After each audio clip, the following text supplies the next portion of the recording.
SBT, você estava em rede nacional e agora está local. Eu sou Vitória Mello e é hora das notícias que mexem com a nossa vida.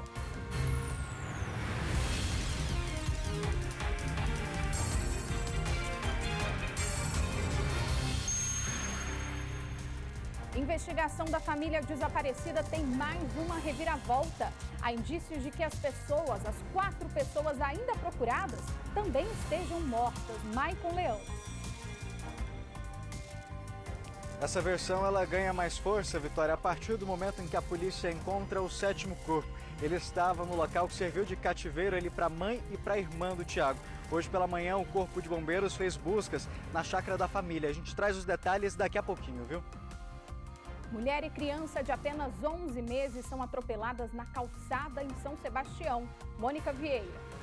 E os dois, Vitória, não tinham nada a ver com o acidente que aconteceu e atingiu os dois, provavelmente mãe e filho. A mulher de 29 anos e a criança de 11 meses estavam na calçada quando 2 motos colidiram ali próximo a um posto de combustíveis ali na região e eles foram atingidos. Os motoristas saíram ilesos. Daqui a pouco eu volto com os detalhes deste caso.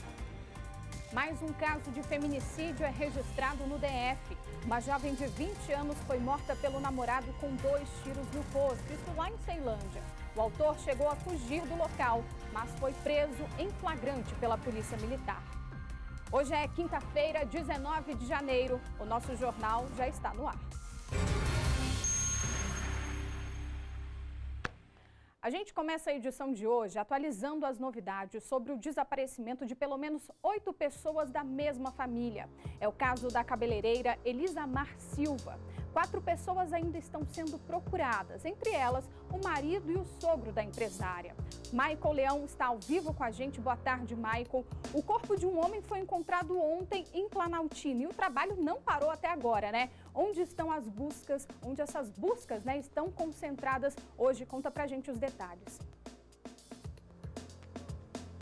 Exatamente, Vitória. Boa tarde para você, para todo mundo ligado no SBT Brasília, primeira edição. A gente vem ao longo da semana contando que foi montada uma força-tarefa para conseguir explicar o que aconteceu nesse caso. Estavam trabalhando aí em conjunto a Polícia Civil do Distrito Federal, de Goiás e de Minas Gerais. E agora o Corpo de Bombeiros também faz parte dessa força-tarefa para ajudar na localização desses corpos. Foi o que aconteceu, por exemplo, ontem. A Polícia Civil já tinha feito uma varredura ali no local onde o cativeiro que foi utilizado para manter a mãe e a irmã do Thiago ali ao longo de um período. Ontem, os bombeiros conseguiram, com o auxílio dos cães farejadores, localizar um corpo. Só que tem um detalhe, trata-se de um corpo de um homem, mas a polícia ainda não conseguiu identificar se trataria, por exemplo, do Thiago, do Marco Antônio, o que muda o rumo das investigações. No início a gente estava ali apontando que, com base no depoimento do Horácio, que o crime teria sido encomendado ali pelo Thiago com o Marco Antônio, mas segundo a polícia, essa versão ela começa a perder força de que teria ali uma coparticipação do Thiago e do Marco Antônio a partir do momento em que esse corpo foi localizado. Só que aí as buscas, elas foram ampliadas. Teve busca ontem realmente lá no local do cativeiro, onde esse corpo foi encontrado, e hoje pela manhã o Corpo de Bombeiros, junto com a Polícia Civil, fez uma varredura no condomínio onde fica a chácara da família do Thiago. Essas buscas foram finalizadas agora há pouco, inclusive o tenente do Corpo de Bombeiros, Mauro Coimbra, vai explicar para a gente uns detalhes de como foi essa operação. Tenente, muito obrigado pela participação do senhor. De que forma que o Corpo de Bombeiros tem contribuído para essa investigação? Boa tarde. Boa tarde. O Corpo de Bombeiros está à disposição da Polícia Civil no sentido de ajudar nessa busca e identificação do local onde possivelmente pode ser encontrado um dos corpos, né? Hoje, por volta de 6h30 da manhã, nós direcionamos aqui para esse local com 5 viaturas, 17 militares, 2 cães farejadores e um drone para poder fazer busca nesse local. A área aqui é uma área mista, tem uma parte que é pasto, né? E essa área de pasto a gente conseguiu fazer uma varredura utilizando o drone, né? Esse drone ele tem a capacidade de verificar através de câmera térmica e imagens também dando zoom no local. E a gente procurou algum indício que alguma vegetação foi removida recentemente ou uma terra removida ali que pudesse indicar a presença ou não de uma ação humana, né? E os cães farejadores seguiram caminhando na margem do Ribeirão Sobradinho, né? Por volta de 3 quilômetros, buscando também algum indício desses corpos. Os mergulhadores também estiveram no local, fizeram avaliação no Ribeirão Sobradinho e também não foi encontrado nenhum indício, né, nem pelos cães farejadores, nem pelo drone, nem pelos mergulhadores, que exista algum corpo nesse local. E nós estamos à disposição da Polícia Civil aqui para novas buscas, à medida que surgir qualquer outra novidade. Vitória, é importante destacar a participação do Corpo de Bombeiros, ela é fundamental nesse momento, porque, por exemplo, ontem, lá no local em que esse corpo foi encontrado, a própria Polícia Civil já tinha feito uma varredura ali, cerca de 50 centímetros, mas não localizou nada. E com o apoio dos cães, foi possível localizar esse corpo. Tenente, a gente está falando aqui especificamente desse caso, de uma área grande, a gente falou em cerca de 9.000 metros. De que forma que esses cães eles são utilizados aí em apoio com o drone? Porque é uma área muito grande para que esses cães consigam farejar nesse espaço de tempo. De que forma que esse drone contribui? O drone, ele levanta voo na área e de uma certa altitude ele consegue ter uma imagem geral do ambiente. Então, através dessa imagem produzida pela câmera do drone, nós conseguimos observar, né, dar um zoom quando encontra alguma suspeita em alguma parte da região. Se encontrar algum indício, alguma suspeita, como eu falei, de uma vegetação que foi retirada daquela superfície, ou então alguma terra removida do local, então aí esse ponto é marcado e aí é feita uma busca com os cães farejadores e com os bombeiros nesse local para identificar ou não a presença de algum indício. Vitória, as buscas aqui nessa área do condomínio, elas foram solicitadas pela Polícia Civil, seguindo realmente um parâmetro. Depois da identificação desse corpo lá no local do cativeiro, a polícia faz essa varredura em locais onde possa ser que tenha outros corpos. A gente está falando de uma área grande aí, de cerca de 9.000 metros. Esse condomínio aqui é justamente o local em que a família do Thiago, os pais moravam e que o próprio um dos presos chegou a morar. E aí, tenente, é uma área, além de ser grande dessa forma, que tem uma área de pasto, de mata fechada, ela conta também com um rio. Esse rio, ele foi vasculhado pelos mergulhadores também? Esse rio foi avaliado. É um rio que ele não tem uma profundidade rasa, né? Então ele foi avaliado e não foi descartada a possibilidade desse corpo estar no fundo do rio. É uma possibilidade, de repente, ele ter sido jogado no rio e ter, de repente, descido rio abaixo, mas assim, não há nenhum indicativo que isso tenha acontecido, porque se tivesse o corpo no rio, os cães farejadores conseguiriam perceber, né, o odor característico do cadáver às margens do rio. Para quem está em casa entender, Vitória, que, por exemplo, se esses criminosos tivessem arrastado o corpo ali até a margem do rio para jogar ali na água, os cães indicariam justamente esse caminho feito pelos criminosos. Justamente, os cães conseguiriam perceber essa presença, né, desse corpo que está em decomposição. Tenente, nessas chácaras, por exemplo, é muito comum ter ali questão de cisternas, essas coisas, uma área grande. Tudo isso foi vasculhado ali pelo Corpo de Bombeiros, em conjunto com a Polícia Civil, que a gente vê, inclusive, saindo ali agora? Sim, foi encontrada uma fossa no local, que também essa fossa ela estava tampada e foi também verificado pelos cães farejadores também, que mesmo se esse corpo estivesse nessa fossa, eles perceberiam também o odor da mesma forma e não foi encontrado nenhum indício. Então, nesse primeiro momento, a operação por parte do Corpo de Bombeiros nesse imóvel, nessa chácara, ela está finalizada? No momento nós estamos aguardando a Polícia Civil, né, orientar se necessita de uma nova verificação ou não, se surgir algum novo fato, né, então o Corpo de Bombeiros fica à disposição da Polícia Civil para realização de novas buscas. A gente vê que foram empenhadas várias viaturas por parte do Corpo de Bombeiros também. Um total de quantos militares trabalharam nessa operação, tenente? Nós trabalhamos aqui com 17 militares, né, e 5 viaturas, 2 cães farejadores e um drone. Tenente, obrigado pela sua participação, pelos esclarecimentos. Vitória, eu vou liberar o tenente, porque tem outros colegas também para falar, mas a gente segue acompanhando aqui, realmente mostrando o local onde essas buscas foram realizadas. Esse aqui, Vitória, é o nosso limite do fim do condomínio, mas ali para baixo existe realmente uma área de cachoeira ali, que é realmente onde fica próximo a essa chácara. Para quem está em casa entender, esse imóvel onde foram feitas as buscas agora pela manhã é justamente aquela casa que a gente falava que a Elisamar veio buscar o Thiago na noite de quinta-feira. Na verdade, essa casa fica em uma chácara, nesse condomínio de chácaras aqui no Itapuã. O nosso limite é essa parte aqui, porque apesar do Corpo de Bombeiros ter finalizado as buscas lá, policiais civis ainda fazem uma outra varredura à procura de indícios, porque como o tenente do Corpo de Bombeiros apontou pra gente, a Polícia Civil ela faz essa primeira avaliação, ela aponta aonde pode ser feitas essas buscas, onde existe ali uma possibilidade, tanto que ontem no local em que foi encontrado esse corpo, a polícia já tinha desconfiado pelo seguinte: lá no local, nessa casa, tinha um carro estacionado de forma estranha, que para a polícia, que já tem ali um feeling para coisa, já bateu o olho ali e falou: esse carro aqui tá estranho, parece que ele tá querendo esconder alguma coisa. E aí eles fizeram nesse primeiro momento ali uma varredura do local.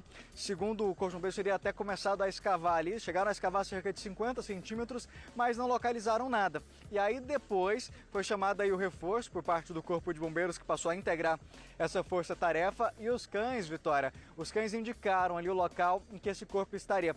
Vai lembrar, a gente já mostrou várias outras vezes aqui no SBT Brasília, que esses animais, eles são treinados para reconhecer corpos em diversos estados, em decomposição, a pessoa viva, com algum ferimento. Então eles são treinados, eles conseguem indicar, dependendo da forma do latido, eles indicam a situação em que foi o local. E lá eles conseguiram justamente mostrar para os militares, para o militar que conduzia o cão ali, o local, e foi iniciada justamente essa operação. A gente vê aqui as viaturas do Corpo de Bombeiros, uma viatura da Polícia Civil. Essa operação, apesar de finalizar das buscas, elas continuam as investigações, os policiais lá da 6ª DP continuam fazendo justamente esse local, essas buscas que a gente fala, continuando em busca de novos indícios desses casos, até porque a gente ainda está falando possivelmente de pelo menos 3 pessoas ainda desaparecidas. A polícia quer saber agora se trata-se do Marcos Antônio, se trata-se do Tiago. Então a gente está vendo ali os cães farejadores na parte de cima ali, o Rogério Silva mostrando pra gente os animais que foram utilizados nessa busca. Mas os policiais civis, Vitória, continuando aqui no nosso raciocínio, eles ainda estão nas ruas em diligências à procura de novas informações, até porque a gente ainda está falando de pelo menos 3 pessoas desaparecidas. E segundo a investigação, agora ela passa a tomar um outro rumo. Inicialmente a gente falava aqui, com base no depoimento do Horácio, que esse crime teria sido encomendado ali pelo Tiago, junto com o pai, que eles estariam interessados em um dinheiro ali da família, da venda de um imóvel.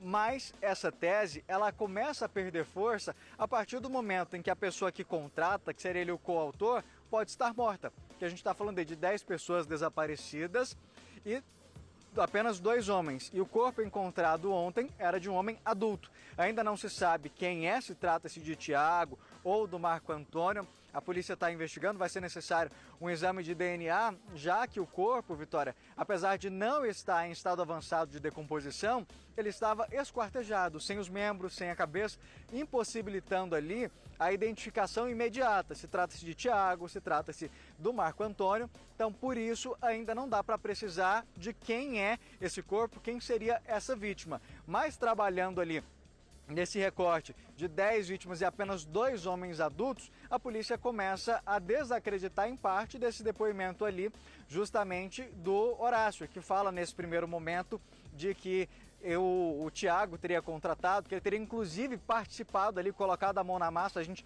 trouxe esse trecho ontem do depoimento em que ele fala que o Tiago teria acompanhado o momento em que eles vão com esse carro lá para a região de Cristalina, teria inclusive colocado a mão na massa no momento enforcado um dos filhos até a morte, acompanhado o momento em que esse carro era incendiado, com a Elisamar e os 3 filhos lá dentro. Só que a polícia agora já não começa a acreditar mais nessa versão e trabalha para identificar, para localizar outras provas nessa situação. Então a polícia segue em diligências justamente para tentar levantar novos indícios e localizar. A partir do momento em que esse corpo ele foi encontrado, Vitória, a polícia trabalha de forma mais forte com a possibilidade dessas outras 4 pessoas que estão desaparecidas. Quem são? Tiago, Marcos Antônio, a Cláudia e a Ana Beatriz estarem mortas também. seria um crime ali organizado pelos 3 que já estão presos, interessados na parte financeira da família, mas aí a polícia tem que responder ainda a alguns outros questionamentos que surgiram, como por exemplo, segundo as investigações, aquele cativeiro ele já teria sido preparado há alguns meses, esse crime já vinha sendo premeditado e que a mãe e a irmã do Thiago teriam ficado lá momentos antes, inclusive da cabeleireira ser atraída aqui para a chácara, que teriam utilizado os celulares ali, ameaçado, intimidado essas vítimas para conseguirem ter acesso ao aplicativo do banco dessas vítimas para fazer as transações. Só que um detalhe chama a atenção nisso tudo. A gente trouxe aqui no SBT Brasília, inclusive, que a mãe do Thiago, na sexta-feira, ela envia uma mensagem no grupo da família, uma mensagem de áudio, não é uma mensagem de texto, dizendo que estava viajando e que estaria voltando para o Distrito Federal, que chegaria no sábado pela manhã. Quem ouve o áudio, Vitória, fora desse contexto que a gente está falando do crime, percebe ali que é uma pessoa que está feliz, que ela inclusive brinca com questões políticas, fala para a família que está chegando justamente na manhã de sábado para pegar no pé, justamente por questões políticas. Não passa em nenhum momento a sensação de que é uma pessoa que está ali sob a mira de uma arma, que ela está sequestrada. Então a polícia está investigando tudo isso para saber até que ponto, quando esse áudio foi gravado, se esses criminosos teriam guardado esse áudio, obrigado ela a gravar esse áudio. Tudo isso ainda está sendo levantado, porque a informação que a gente tem com base no depoimento do Horácio é que a mãe do Thiago, ela está morta. Ela seria uma das vítimas encontradas dentro do carro carbonizado ali próximo ao Unaí. Então ela estaria morta. Esse áudio foi enviado para o grupo na noite de sexta para sábado e o carro encontrado ali na madrugada de domingo. Então a polícia vai esclarecer esses pontos também. Outro detalhe, até que ponto o Thiago estava livre, mas o Marco Antônio, e eles não estranharam, por exemplo, o desaparecimento da mãe e da irmã, já que, segundo a família, o Marcos Antônio ele também teria viajado com a esposa e a filha, e a expectativa era que todos eles retornassem no sábado. Mais um outro ponto chamou a atenção na investigação, Vitória, que é o depoimento do namorado da Gabriele. Gabriele é a irmã do Thiago. Ele disse na polícia, depois que ficou sabendo da morte da namorada, que seria uma dessas pessoas mortas nesse carro encontrado em Unaí, que ali próximo à virada do ano, no dia 28, a namorada teria começado a agir de forma estranha e teria enviado uma mensagem para ele dizendo que eles precisariam fugir. Eles, no caso, ela, a mãe e o pai. O namorado, claro, estranhou aquela situação, pressionou, ela disse que seria um problema com a venda de um trator por parte do pai, que a polícia poderia inclusive estar atrás deles. O namorado estranhou essa informação, entrou em contato com a mãe que confirmou a história do trator. Não satisfeito, Vitória, esse namorado também entrou em contato com o Thiago. Só que o Thiago disse para ele que não estava sabendo de nada dessa história ainda. Mas depois, algumas horas depois, o Thiago entrou em contato de novo com esse namorado e pediu para ele alguns documentos da Gabriela que teriam sido entregues ali na noite do Natal. Ele pediu para que esses documentos fossem entregues ali próximo à rodoviária do Plano Piloto. Só que esse namorado não podia no dia. Diz para ele o seguinte, que só poderia fazer a entrega no sábado. E de repente o Thiago desapareceu também. Não respondia mais ligação, nem as mensagens. E aí foi se andando os desenrolar daquela história que a gente já sabe que é o desaparecimento de todos os membros dessa família. Então a gente segue acompanhando essa história, Vitória, que vai desdobrando aí a cada dia, cada pecinha desse quebra-cabeça que aparece, ao invés de fechar o ciclo, ele abre mais possibilidades aí para a investigação. São mais pontos que ainda precisam ser esclarecidos pela investigação, pela Polícia Civil, que a gente está vendo justamente essa situação aí com o andar. Primeiro, essa informação que a gente tinha, que era justamente que esse crime teria sido aí contratado, motivado justamente pelo Thiago, e agora ganha outra versão. Essa versão apresentada pelo Horácio, ela vai perdendo força. Inclusive, para a polícia, o Thiago pode realmente não ser um coautor, quem teria contratado esse crime, e ser também uma vítima. E aí vai tentar esclarecer até que ponto, como foram essas circunstâncias, porque a informação que a família, por exemplo, da Elisamar tem é que ela vinha aqui para o condomínio para buscar o Thiago. Teria inclusive conversado com o Thiago logo após esse desaparecimento. Ele teria explicado que eles tinham brigado e que a Elisamar tinha ido embora com os filhos e que ele também não conseguia falar com ela. Então, esses pontos ainda precisam ser esclarecidos. O Thiago ele estava rendido quando a Elisamar veio para cá. em que momento ele foi rendido, se ele chegou a fazer parte dessa situação e de repente esses criminosos cresceram o olho ali no dinheiro e falaram, não, vamos ficar só pra gente. Tudo isso ainda está sendo investigado, Vitória, justamente para apontar, esclarecer esses questionamentos que são abertos. A polícia tem utilizado ali informações, inclusive das redes de telefone, aonde esses aparelhos foram conectados, porque a gente sabe, inclusive o depoimento do Horácio ontem, ele conta que eles ameaçaram a Renata e a Gabriela para terem acesso ao aparelho telefônico delas, as contas no banco, para tentarem fazer ali as transações, mas que por uma questão de segurança, claro, sempre que a gente tenta fazer uma movimentação ali fora do normal, o aplicativo do banco ele é programado para isso. E nesse caso não foi diferente. Eles tentaram fazer essa transação bancária, mas o aplicativo acabou bloqueando essa situação, não autorizou a transferência e eles continuaram ameaçando, teriam continuado mantendo essas vítimas ali no cativeiro. Então a polícia vai levantar agora para tentar esclarecer em que momento a Gabriela e a Renata foram levadas para esse cativeiro. O Renato e o Marco Antônio estavam, o Thiago e o Marco Antônio estavam lá no local. A partir de que momento entra em cena a Cláudia e a Ana Beatriz, que são a ex-companheira do Marco Antônio e também a filha do Marco Antônio desse primeiro casamento, que também seguem desaparecidas. São questionamentos que a gente ainda vai tentar explicar ao longo da edição de hoje, Vitória. São pontos que vêm surgindo e, claro, a gente vem esclarecendo aqui no SBT Brasília, a primeira edição. Michael, quando a gente acha, né, que as coisas estão começando a andar, a serem esclarecidas, a gente percebe que não, tem muito mais história pela frente. Mas qualquer coisa, aciona a gente aqui de novo, que voltamos com você ainda nessa edição. Daqui a pouquinho a gente volta a se falar. Michael, obrigada. Agora vamos conversar com a repórter Mônica Vieira, ainda sobre as investigações desse caso. Mônica, como a gente estava conversando com o Michael Leão agora, né? A Polícia Civil e os bombeiros encontraram em Planaltina mais um corpo relacionado ao que parece ser uma chacina de família.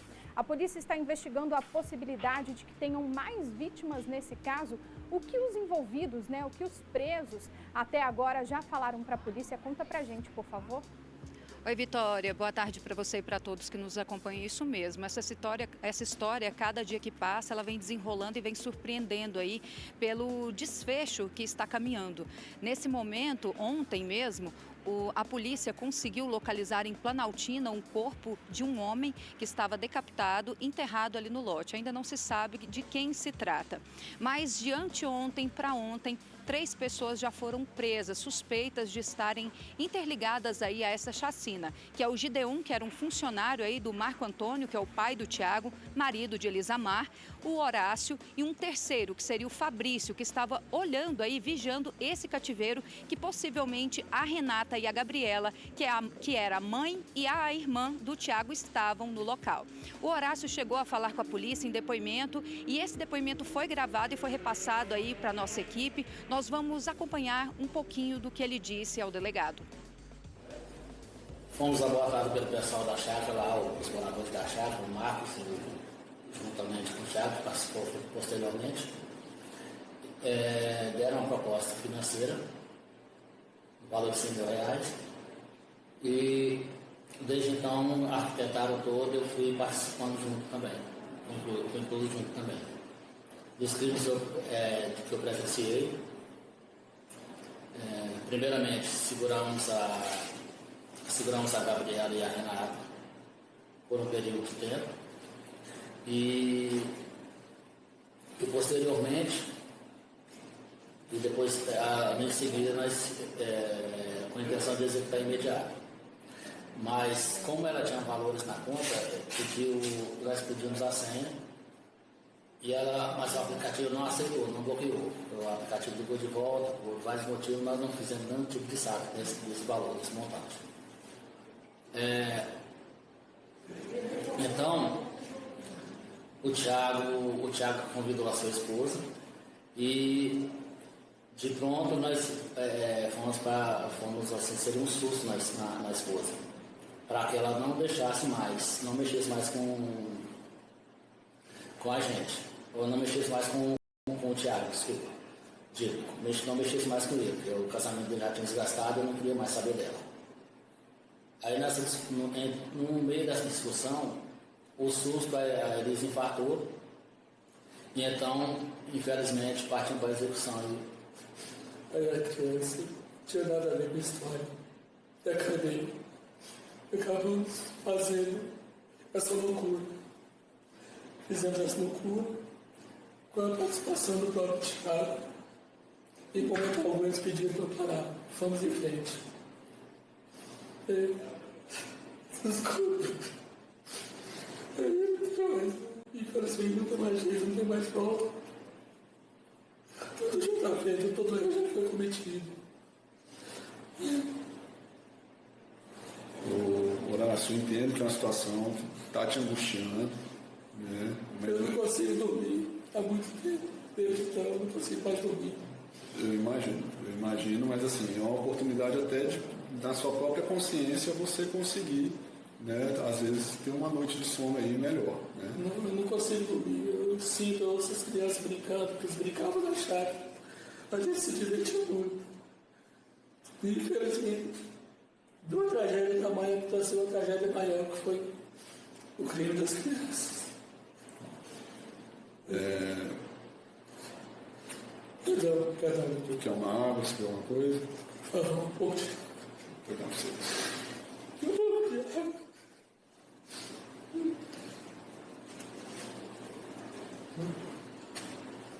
Aí então, nós voltamos.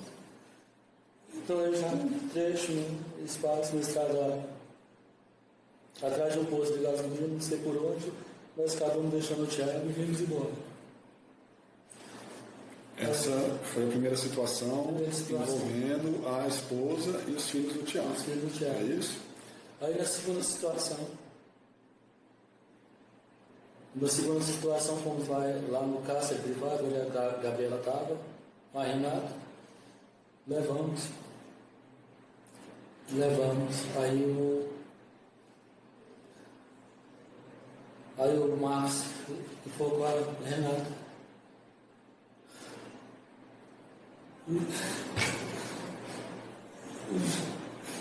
O Gelibon acabou em foca da Gabriela. Foi isso que aconteceu. Na sequência nós colocamos fogo, o Marco jogou a gasolina. Enquanto o Gelibon estava ajustando as vítimas no carro, para parecer algo lá, um acidente normal, eu acabei colocando fogo antecipado e acabou queimando a mão dele. Pois é, Vitória, esse aí é o depoimento de um dos presos suspeito desse caso, dessa chacina aqui no Distrito Federal. Vamos relembrar um pouco esse caso, o que aconteceu. Na última quinta-feira, a Elisamar Silva, de 39 anos, ela que tem um salão de beleza, tinha um salão de beleza na Asa Norte, na 307, ela saiu do estabelecimento com os 3 filhos, com os 3 filhos e deu carona para uma colega de trabalho. No meio do caminho, ela deixou essa colega na parada e disse que estava indo para a casa do sogro e da sogra, que fica no Itapuã. Mas parece que tudo já estava arquitetado para esse plano, que a cada momento vai sendo desvendado aí pela polícia. Desde a última sexta-feira, da última quinta-feira, ela não foi vista mais. Quando foi na sexta, a polícia já chegou a localizar o carro dela carbonizado ali na região de Cristalina, em Goiás. Mas como a família ainda não havia registrado um boletim de ocorrência, não sabia que se tratava dela. E a família só ficou sabendo no domingo que o Clio preto, ali na região de Cristalina, foi localizado com os 4 corpos carbonizados, possivelmente sendo o da Elisamar e dos 3 filhos, um casal de gêmeos e um garoto de 7 anos de idade. Logo, no dia seguinte, nós também tivemos a notícia que um outro veículo, esse já no nome de Marco Antônio, que é o sogro do Thiago, o pai do Thiago, havia sido localizado também, só que na região de Unai, com 2 corpos carbonizados. Desde então, a polícia começou a tentar desvendar esse caso. A Elisamar tem 2 filhos fora do casamento com o Thiago. E ele o mais velho, chegou a registrar um boletim de ocorrência falando que a mãe e os irmãos estavam desaparecidos. A irmã de Renata, que é a mãe do Thiago, esposa de Marco Antônio, que é a mãe da Gabriela, ela também chegou a registrar um boletim de ocorrência falando que a irmã dela tinha desaparecido com a família também. Desde então, a polícia começou a interligar os casos. Um carro foi localizado carbonizado com 4 corpos na região de Cristalina Londrina e depois um outro com mais 2 corpos na região ali de Unai.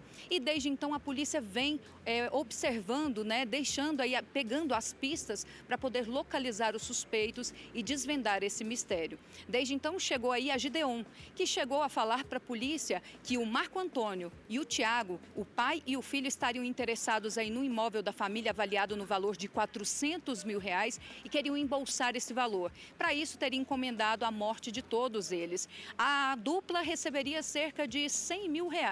Só que a cada hora que passa, parece que essa tese cai um pouquinho, já que o Marco Antônio e o Tiago também não foram localizados. Quando foi ontem, a polícia fechou um cerco lá no cárcere, que tudo indica que a Renata, a mãe do Tiago, e a Gabriela, irmã dele, ficaram por 24 horas nesse cativeiro que fica em Planaltina de Goiás. E nesse terreno foi localizado um corpo decapitado, que a polícia sabe que é de um homem, mas não sabe que homem é esse.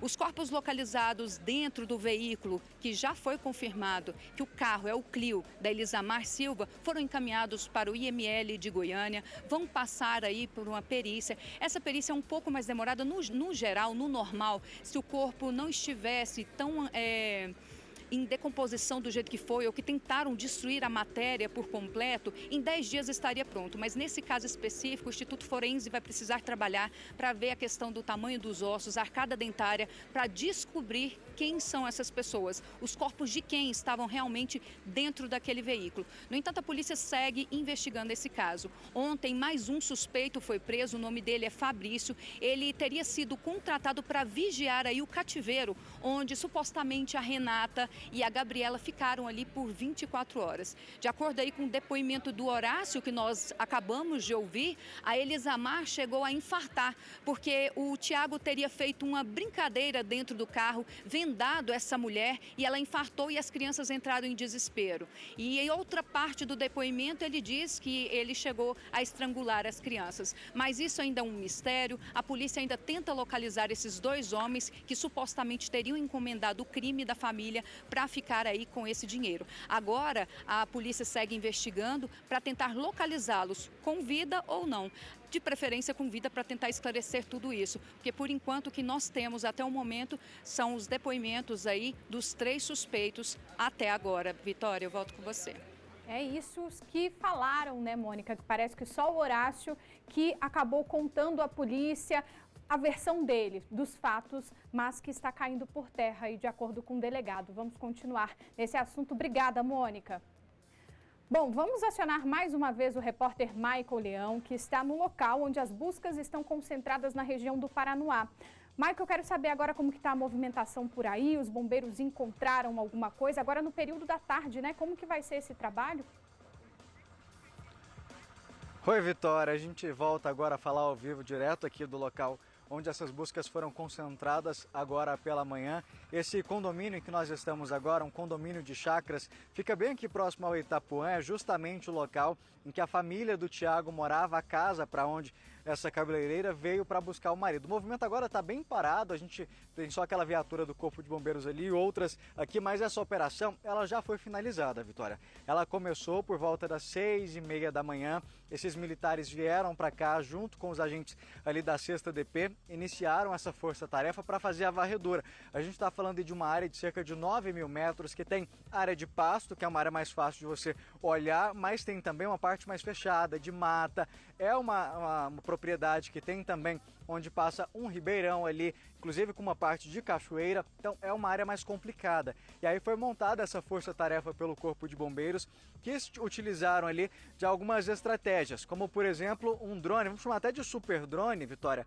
que ele tem uma capacidade de fazer a leitura ali da área, além de, como um drone normal, de dar zoom ali nas imagens, eles conseguem, por exemplo, perceber focos de calor ali, algo que poderia indicar um ponto mais certeiro, porque é uma área muito grande para a gente simplesmente passar ela toda com os cães farejadores. Então eles têm uma triagem, vamos chamar assim, feita justamente com esse drone, e depois esses cães eles vão fazendo a varredura ali. Só que a gente contou que tem também uma área de água ali, com um córrego, um ribeirão, que passa pelo local. Os mergulhadores do Corpo de Bombeiro também vieram aqui para essa área para fazer uma varredura ali justamente pelo local. Claro que a gente está falando, por exemplo, se esse corpo fosse jogado na água, pode ser que ele já não estivesse mais ali na área em que o córrego corta pela propriedade. Mas, segundo o Corpo de Bombeiros, esses animais, eles conseguiriam indicar, por exemplo, por onde esse corpo foi arrastado, por onde ele teria passado. Então, a priori, está descartada essa possibilidade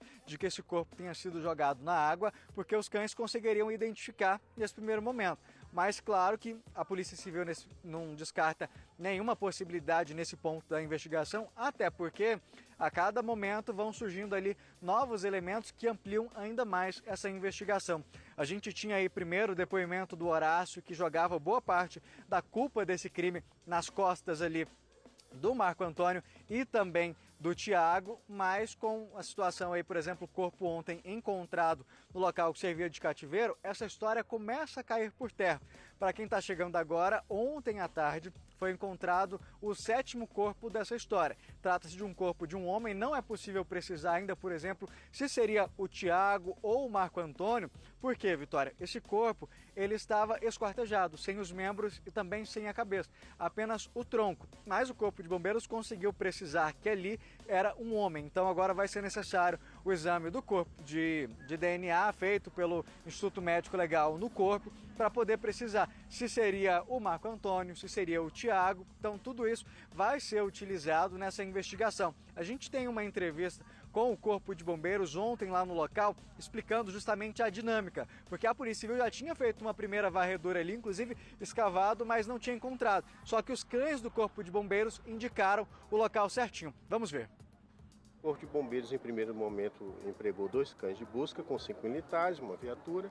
Os cães localizaram possível área que poderia haver um cadáver. Deslocamos alguns recursos adicionais da mesma unidade, o grupamento de busca e salvamento do Corpo de Bombeiros é uma unidade especializada que detém aí o material para fazer busca em estruturas colapsadas, o serviço com os cães, bem as equipes de mergulho aqui da capital federal.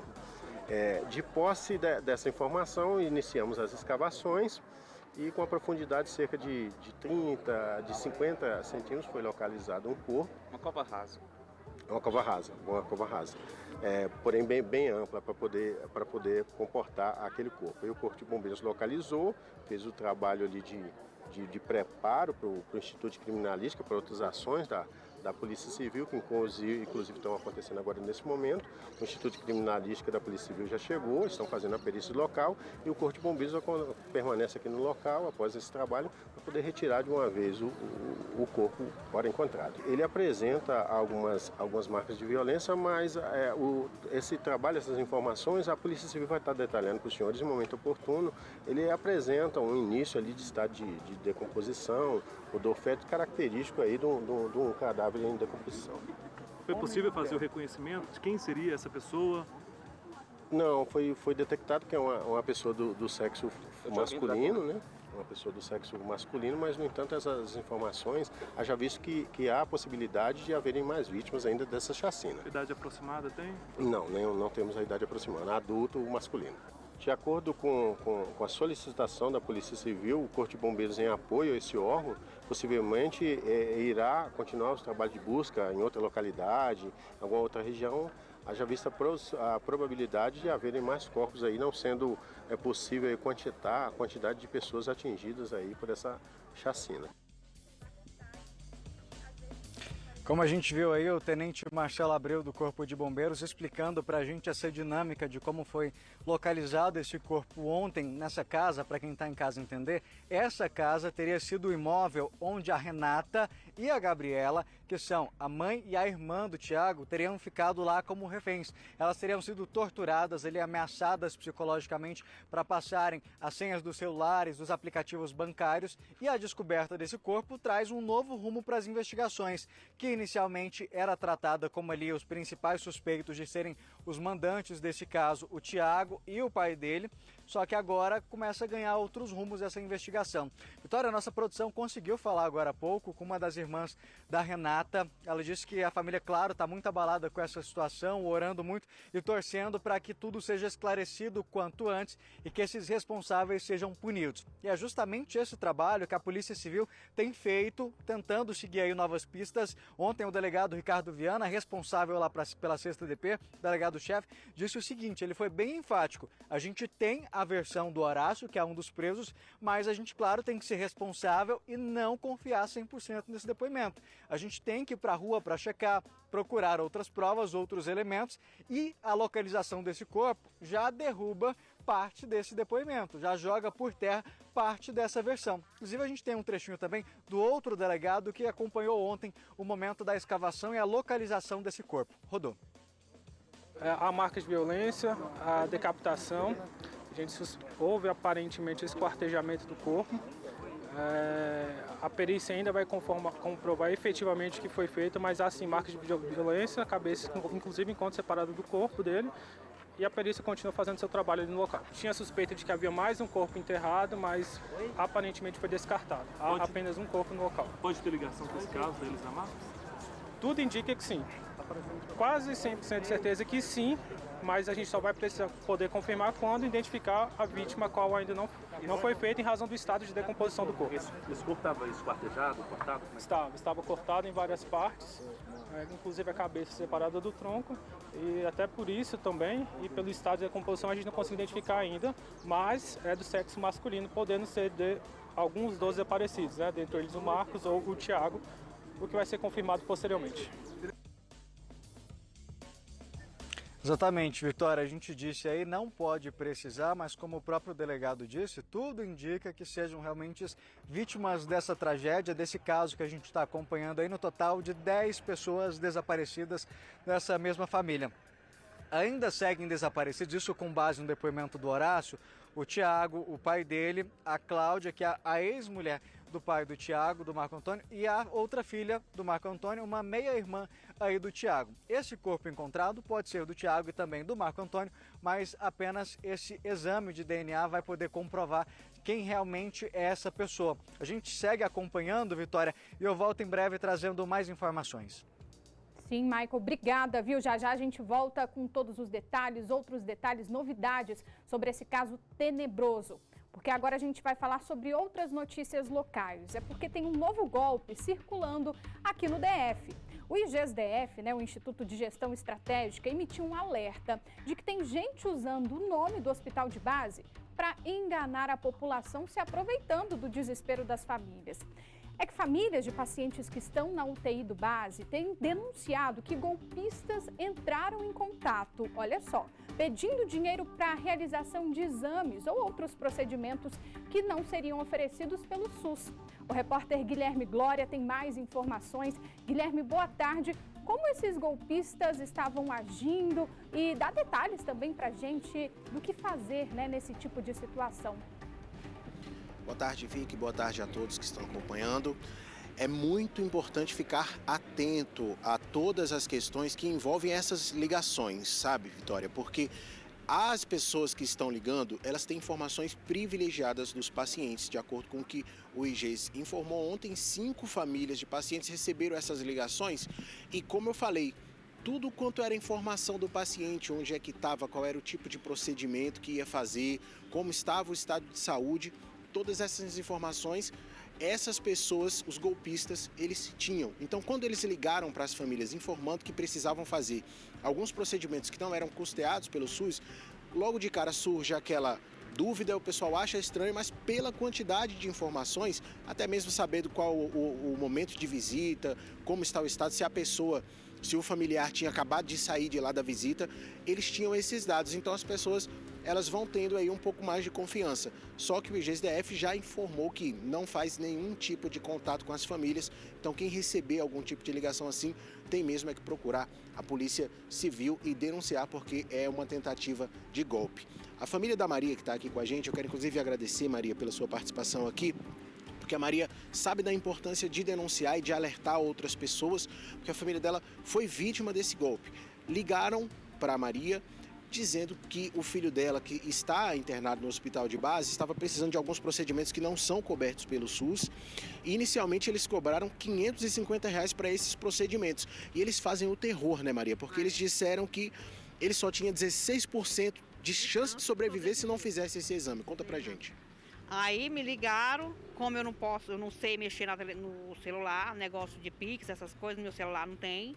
Liguei pro meu irmão, passei o número deles pro meu irmão depositou R$1.200, entendeu? Para eles cuidar, e não tem ninguém fazendo, né? A não ser o SUS. Porque depois eles mudaram o valor, né? Cobraram primeiro 550, depois disseram que era 1.000. Mais, queria mais dinheiro. Quando meu irmão descobriu e desconfiou que era golpe, ele falou, não vou mais depositar o dinheiro, porque é golpe. Pedi um valor e agora já tá botando outro valor. Não é justo, né? Agora, até essa desconfiança aí parecia tudo normal, porque até os termos médicos e tudo eles sabiam. Toda a ficha do meu filho, todinha, pra mim. Eu, como mãe doida, desesperada, enlouqueci, né? Só liguei pro meu irmão e pedi, salva o meu filho, né? E se eu vou fazer o que eu puder. Depois disso, vocês foram até a delegacia para prestar queixa e lá já estranharam essa quantidade de informações e estão achando que pode ter gente de dentro do hospital envolvida, né? Eu não sei, mas como é que uma pessoa não conhece a outra pessoa de longe e vai saber as informações tudinho? Não tem lógica, né? Então, até aí, vamos ver o que vai dar, né? Porque tinha alguém na delegacia também dando queixa também pela mesma coisa. Maria, e como é que fica o coração de uma pessoa que já está preocupada com a situação do filho, ainda saber que vai ter que desembolsar um dinheiro que não esperava? E sem ter. Esse é o problema, que você não tinha, tem que ligar para os outros fazer, né? Eu estava praticamente desesperada, tanto é que eu falei, meu irmão cuida do meu filho, salva o meu filho. Né? Eu tenho 2 filhos, mas o que está doente é ele, né? Agora eu imagino que 2 expectativas, né? Primeiro, obviamente, a restauração da saúde do seu filho e depois que as pessoas que estão cometendo esse crime sejam punidas, né? Lógico, tem que ser, porque como é que o povo vai viver desse jeito? Faz uma coisa e depois fala outra. Bota pessoas para fazer o rasgado do povo, né? Não tem nem como. Rasgar que eu falo é porque tá rasgando a confiança de todo mundo. E aí... Agora é esperar pelo trabalho da polícia para essas pessoas serem punidas. Pois é, então tá bom. Muito obrigado, viu, Maria, pela sua participação. A gente agradece aqui. Maria está com um pouquinho de pressa porque vai, inclusive, visitar o filho dela agora, que está na UTI coronariana do hospital de base. E só lembrando que o IGSDF já informou, caso você receba alguma ligação desse tipo, pedindo algum pagamento de valor por consultas, por exames, por procedimentos até cirúrgicos, o SUS não cobra por esses serviços, então desconsidere essa ligação e tome outra atitude também, que é de ir até a delegacia para fazer a denúncia. Quanto mais denúncias, mais informações e mais fácil fica para a polícia de chegar até os criminosos que estão tentando aplicar esses golpes. Volto com você, Vitória. Tem que denunciar mesmo, né, Guilherme? Como a gente ouviu aí da entrevistada, é um absurdo, porque a família no desespero acaba desembolsando até o que não tem. Então imagina brincar com o sofrimento da pessoa que tem um irmão, no caso dela, filho, enfim, numa UTI de um hospital, precisando de um exame. É claro que a gente tira de onde não tem para pagar esse exame, esse atendimento, enfim. Mas é importante denunciar para que esses envolvidos, esses criminosos, sejam presos. Obrigada, Guilherme.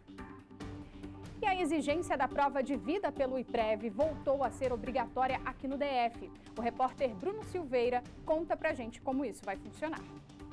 A data de nascimento da dona Daisy é no dia 31 de dezembro, mas ela se confundiu neste ano para realizar a prova de vida. Mudou o ano e o mês, aí eu não pude fazer.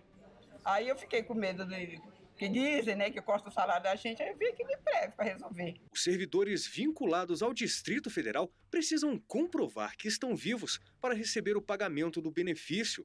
A comprovação é realizada sempre no mês de aniversário dos aposentados e pensionistas.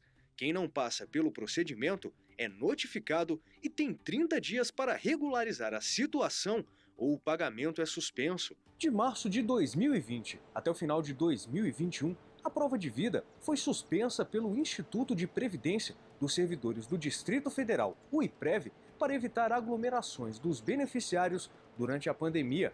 Mas desde o ano passado, o procedimento voltou a ser obrigatório. Em 2023, o IPREV reforça a exigência da comprovação de vida. Neste ano, o IPREV espera receber 68.948 comprovações de vida, com base na folha de pagamento de 2022. A novidade já do ano passado e para esse ano é o aplicativo Prova de Vida GDF, né? Continua ainda o atendimento presencial nas agências do PRB, e aqueles servidores residentes fora do Distrito Federal e fora do país também podem encaminhar a documentação via correio. Uma outra exceção que nós temos são as pessoas que não têm condições de se locomover, que estão adoentadas em casa. Nesse caso, também nós fazemos uma visita presencial a esses servidores, né? E aos servidores acima de 90 anos também nós fazemos a visita em casa. E apesar dos vários meios de realizar a prova de vida, o Sindicato dos Servidores e Empregados do GDF aponta melhorias que podem ajudar os beneficiários. É preciso haver uma facilitação para que as pessoas consigam fazer isso. Nós temos hoje 2 tipos de servidores. Aquele que domina tecnologias, que está próximo de pessoas que dominam tecnologias, e aquele que não domina tecnologia nenhuma e ainda está distante de pessoas que possam fazer isso. Mais um feminicídio registrado aqui no Distrito Federal. Uma mulher de 20 anos foi morta pelo companheiro em Ceilândia. Após uma discussão, o homem atirou no rosto da jovem. Mônica Vieira tem mais detalhes pra gente. Mônica, boa tarde mais uma vez. O que a gente já tem de informações sobre esse caso? Pois é, Vitória, mais um caso triste aí de feminicídio registrado aqui em Brasília. Essa moça de 20 anos, essa jovem, ela levou 3 tiros no rosto lá na QNN 20 em Ceilândia Sul. Tudo isso aconteceu ontem à noite. De acordo com testemunhas e pessoas que estavam no local, eles tiveram uma discussão. O rapaz se desentendeu ali com a moça, sacou a arma e disparou contra ela. Em seguida, fugiu. Essa jovem foi socorrida pela própria mãe, porque tudo isso aconteceu na casa da mãe. Ela foi levada para o hospital regional ali de Ceilândia, mas infelizmente não resistiu aos ferimentos e morreu. A polícia tomou conhecimento desse caso e tentou localizar esse homem de 38 anos, que era namorado dessa jovem de 20, e conseguiu localizá-lo em um estacionamento público ali da região. Ao perceber ali a presença da polícia, ele até tentou fugir, mas os policiais foram mais rápidos e conseguiram capturá-lo. A delegada responsável por esse caso chegou a falar com a gente. Vamos acompanhar.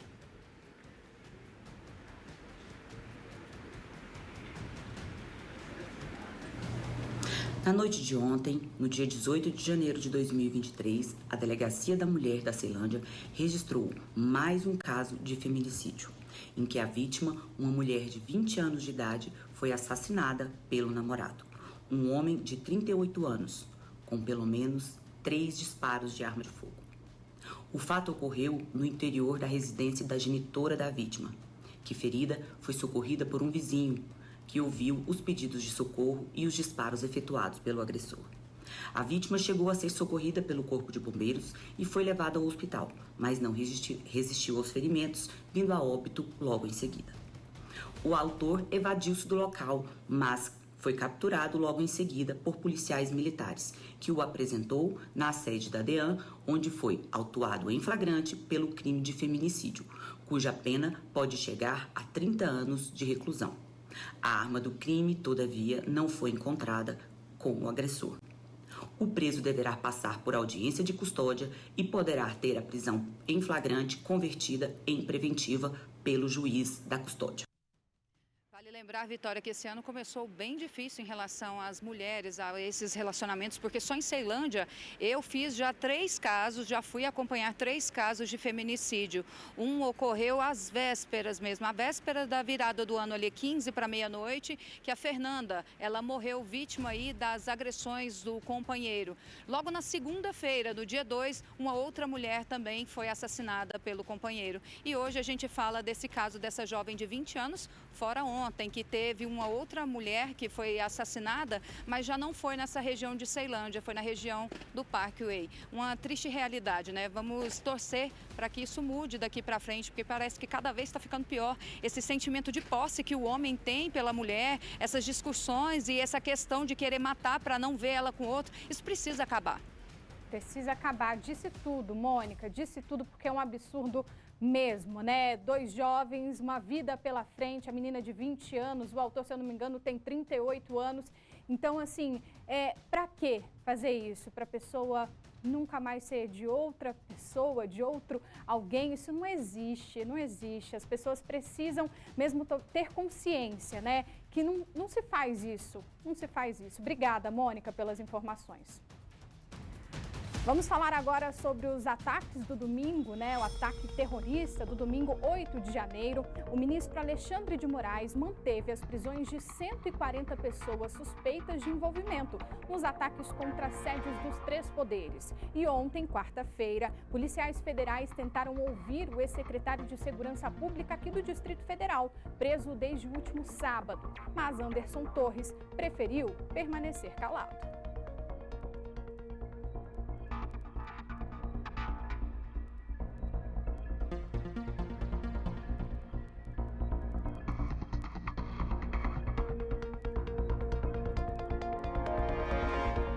Tivemos um probleminha aí com essa reportagem, mas daqui a pouquinho a gente resolve.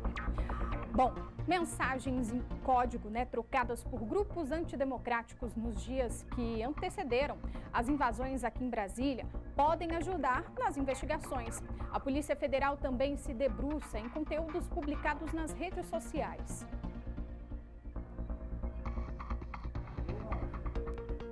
A gente está com um probleminha técnico, mas vamos para o intervalo, a gente volta já. De volta ao noticiário, os corpos carbonizados encontrados em carros que seriam da cabeleireira Elisamar e da família dela serão identificados pelo Instituto de Criminalística da Polícia Civil de Goiás.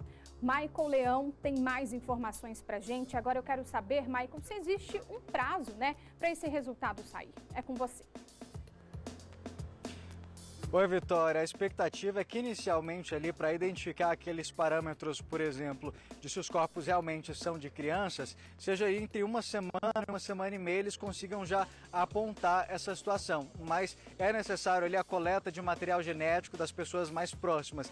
Inicialmente, por exemplo, para identificar os filhos, no caso das 3 crianças, usariam ali justamente o material genético da mãe, da Elisamar, ou do pai, do Tiago. Só que como os 2 estão desaparecidos, vai ser necessário utilizar o material genético de outro parente, nesse caso a avó materna. Para quem está em casa lembrar, esse carro ele foi localizado ali na região de Cristalina, próximo a Lusiânia, na região do entorno. Esses corpos eles foram levados ali para o Instituto Médico Legal de Lusiânia, mas por conta da necessidade de exames mais detalhados, eles foram transferidos para o Instituto Médico Legal de Goiânia, lá na capital do estado de Goiás, justamente onde esses exames serão feitos. O prazo ainda não foi estipulado, o prazo final para que seja apresentado esse laudo, mas assim que for finalizado, essas informações são enviadas aqui para Brasília, Vitória, justamente para que possam ser anexadas ao inquérito. Da mesma forma, vai acontecer com os corpos que foram encontrados em Unai, Minas Gerais. Eles foram levados para o Instituto Médico Legal responsável pela região. Esses exames serão feitos lá e depois esses laudos enviados aqui para o Distrito Federal. A nossa equipe lá em Goiânia, a TV Serra Dourada, conversou com o responsável por esses exames lá no Instituto Médico Legal e explica pra gente um pouquinho como vai funcionar esse processo. Rodô. Foi coletado material genético dos familiares dos desaparecidos e esse material genético será confrontado com o material genético obtido dos cadáveres. Então a gente vai ter essa identificação feita pela antropologia forense e também pelo DNA forense. Tanto a perícia criminal de local quanto a perícia médico-legal buscam responder o modo como que o evento ocorreu, que a gente chama de dinâmica dos fatos. Então isso sim é possível a gente determinar também o modo como aconteceu, que instrumento que foi utilizado, se eles vieram a óbito antes ou durante o incêndio. Então tudo isso pode ser sim respondido pela polícia científica. São questionamentos, né, Vitória, que todo mundo ainda está aí tentando entender, querendo saber o que realmente aconteceu nesse caso. No depoimento, o Horácio ele disse o seguinte, que essas vítimas elas foram mortas, asfixiadas antes e depois queimadas. Mas vale ressaltar que nesse mesmo depoimento, ele disse que o Tiago teria participado dessas ações, que inclusive teria colocado a mão ali na massa, asfixiado uma dessas crianças. Mas a partir do momento em que um desses corpos, no corpo de um homem adulto é encontrado, essa versão ela começa a cair por terra. Então, por isso, a polícia tem trabalhado justamente para tentar identificar ali elementos que possam dizer sim ou não, justamente se esses depoimentos eles estão condizendo com a verdade. Por isso, uma dessas ações é justamente a que a gente está vendo agora, acompanhando essa operação da Polícia Civil junto com o Corpo de Bombeiros, nessa varredura na chácara em que a família do Tiago morava. Quem são essas pessoas? A Renata, a Gabriela e também o Marcos. Essa chácara fica a alguns metros aqui para frente. Esse é o limite estipulado pela Polícia Civil para que a gente possa acompanhar, Vitória, até mesmo para não atrapalhar esse trabalho. O Corpo de Bombeiros esteve mais cedo aí, desde as 6 horas da manhã, fazendo uma varredura ali da área, uma área de cerca de 9.000 metros, uma área grande. Para tentar agilizar esse trabalho, eles utilizaram aí um super drone que consegue fazer uma varredura da área, indicar possíveis locais ali em que tenha sido revirado, a terra seja mexida, para direcionar esse trabalho já com os cães. Imagina se precisasse passar o cão em todos esses metros dessa chácara. Então, por isso, foi feita essa varredura. Eles não chegaram a fazer uma busca interna ali na casa, mas segundo o Corpo de Bombeiros, o próprio cão ali pelo lado de fora, esses animais, eles conseguiriam indicar, por exemplo, se existisse algum odor no interior dessa residência. Então, os alvos dessas buscas hoje foram justamente as regiões de mata ali próximo à casa, próximo a esse riacho.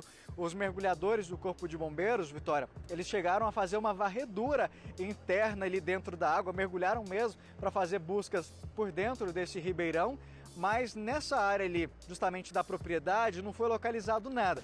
Claro, não é descartada a possibilidade desse corpo ter sido jogado e descido rio abaixo, possa ser encontrado em outras regiões mais abaixo. Só que o que a priori aconteceria nesse caso? Se o Corpo de Bombeiros tivesse o cão apontado ali, ele indicaria justamente onde esse corpo foi arrastado, por exemplo. Se a pessoa teria sido morta, trazida aqui para a propriedade e fosse arrastado e jogado ali na água, o cão indicaria justamente esse trajeto feito por esses criminosos, o que não aconteceu. Essas buscas elas foram encerradas agora há pouco, era por volta de 10h30 da manhã.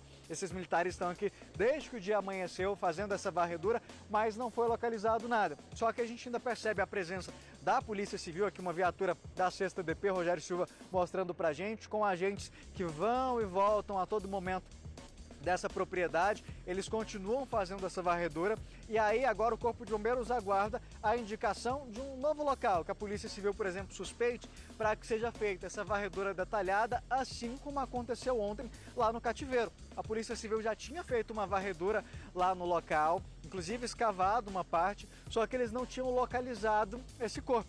Foi justamente com o apoio ali do Corpo de Bombeiros, por meio do Batalhão dos Cães, que os animais conseguiram indicar, olha, aqui tem um corpo. Mas a Polícia Civil já tinha desconfiado antes. Essa primeira suspeita, ela foi levantada justamente porque tinha um veículo estacionado de forma estranha ali para a polícia. O delegado, inclusive, entendeu que aquele carro ali estava como se alguém estivesse querendo esconder algo naquele local. E foi dito e certo. Fizeram a primeira varredura, não encontraram nada. O Corpo de Bombeiros, com o auxílio dos cães, reforçou que naquele local ali existia a possibilidade de ter um corpo. E aí eles fizeram uma escavação mais profunda e localizaram esse corpo. Como a gente disse, trata-se de um homem adulto, mas não é possível apontar ainda se seria, por exemplo, o Tiago ou o Marco Antônio, que ainda seguem desaparecidos. Mas com a localização desse corpo, as investigações ela começa a seguir novas linhas, diminuindo a confiabilidade no depoimento do Horácio, que tinha colocado a todo momento justamente o Tiago e o Marco Antônio como mandantes que teriam participado ali, mas para a polícia essa versão de coautores ela diminui cada vez mais que as investigações vai andando. a participação dos 3 presos, essa cada vez ganha mais indícios e mais provas, como por exemplo, com o andar dessas diligências, foram localizadas imagens de câmeras de segurança que colocaram o Horácio em um posto de combustíveis ali, o Gedeon num posto de combustível, justamente comprando ali o material que foi utilizado para incendiar esse carro. E na sequência também ele aparece com as queimaduras na mão, ou seja, associado justamente a esse incêndio, que segundo a Polícia Civil foi justamente no momento em que ele colocaria fogo ali no carro, ele acabou se acidentando e também se queimando. Um outro elemento, Vitória, também, que corrobora para essa nova linha investigativa da polícia, de que esses outros corpos não foram queimados também, carbonizados como nesse caso, que a gente mostrou dos 2 veículos, justamente por conta desse acidente que o Gedeon acabou sofrendo ali enquanto colocava fogo nesse carro. Então, por isso a polícia tem feito essas buscas. A primeira ali no cativeiro por conta dessa suspeita e agora em outros endereços ligados a essa família. Possivelmente esse daqui, justamente, Vitória, porque o Gedeon e também o Horácio, eles já chegaram a conviver com a família nessa chácara aqui. Então, justamente por isso essa busca mais detalhada aqui. Mas a operação, apesar de não ter encontrado nada aqui, ela não se encerra. Esses policiais, eles continuam na rua, vão continuar agora levantando novas informações, novas diligências, até que indiquem um novo local para que seja necessário o apoio do Corpo de Bombeiros, seja com os cães farejadores ali, seja, por exemplo, com o drone, com mergulhadores, como foi utilizado aqui. Nessa operação que começou às 6 horas da manhã, quase 20 militares trabalharam. Foram aí militares justamente do batalhão com os cães, também os mergulhadores, militares que operam o drone utilizado para fazer essa varredura aí dessa área de quase 9.000 metros. Foi feita a varredura, aqui não encontraram nada nesse primeiro momento, mas as investigações, Vitória, elas continuam, viu? Sim, inclusive, vamos chamar, você comentou sobre o suspeito que prestou depoimento, essa linha de investigação da polícia. Vamos ouvir mais uma vez o que um desses suspeitos preso, o Horácio, que prestou depoimento, que foi quem aceitou falar, né, quem quis, por livre e espontânea vontade, vamos dizer assim, falar com a polícia e contar a versão dele dos fatos. Olha só. Fomos abordados pelo pessoal da chácara lá, os moradores da chácara, o Marcos, juntamente com o Thiago, que participou posteriormente, deram uma proposta financeira, no valor de R$100.000, e desde então arquitetaram todo, eu fui participando junto também, fui incluído junto também. Dos crimes que eu presenciei, primeiramente seguramos a Gabriela e a Renata por um período de tempo, e posteriormente, e depois, em seguida, nós, com a intenção de executar imediato. Mas, como ela tinha valores na conta, nós pedimos a senha, mas o aplicativo não aceitou, não bloqueou. O aplicativo ligou de volta, por vários motivos, nós não fizemos nenhum tipo de saque desse valor, desse montante. Então, o Thiago convidou a sua esposa e de pronto nós fomos assim, seria um susto na esposa, para que ela não mexesse mais com a gente, ou não mexesse mais com o Thiago, desculpa. Não mexesse mais com ele, porque o casamento dele já tinha desgastado e eu não queria mais saber dela. Aí no meio dessa discussão, o susto, a Elisa infartou, e então, infelizmente, partimos para a execução. Aí a criança não tinha nada a ver com a história. Acabamos fazendo essa loucura. Fizemos essa loucura com a participação do próprio Thiago. Em momento algum eles pediram para parar. Fomos em frente. Desculpa. Infelizmente não tem mais jeito, não tem mais volta. Tudo já está feito, todo erro já foi cometido. O Horácio, entende que é uma situação que está te angustiando, né? Eu não consigo dormir há muito tempo, desde então eu não consigo mais dormir. Eu imagino, mas assim, é uma oportunidade até de, na sua própria consciência, você conseguir, né, às vezes ter uma noite de sono aí melhor. Né? Eu não consigo dormir, eu sinto, eu ouço as crianças brincando, porque eles brincavam na chácara, a gente se divertia muito. E infelizmente, duas tragédias da manhã aconteceu uma tragédia maior, que foi o crime das crianças. Perdão. Quer uma água, se quer alguma coisa? Por favor, um pouco. Vou pegar pra vocês.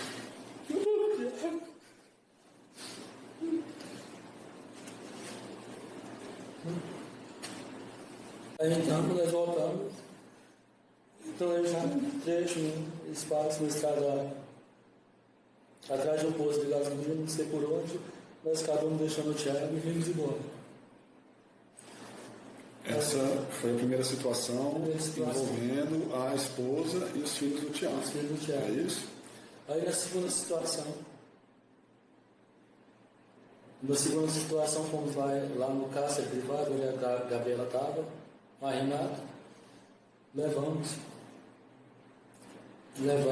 aí o Márcio, que foi com a Renata,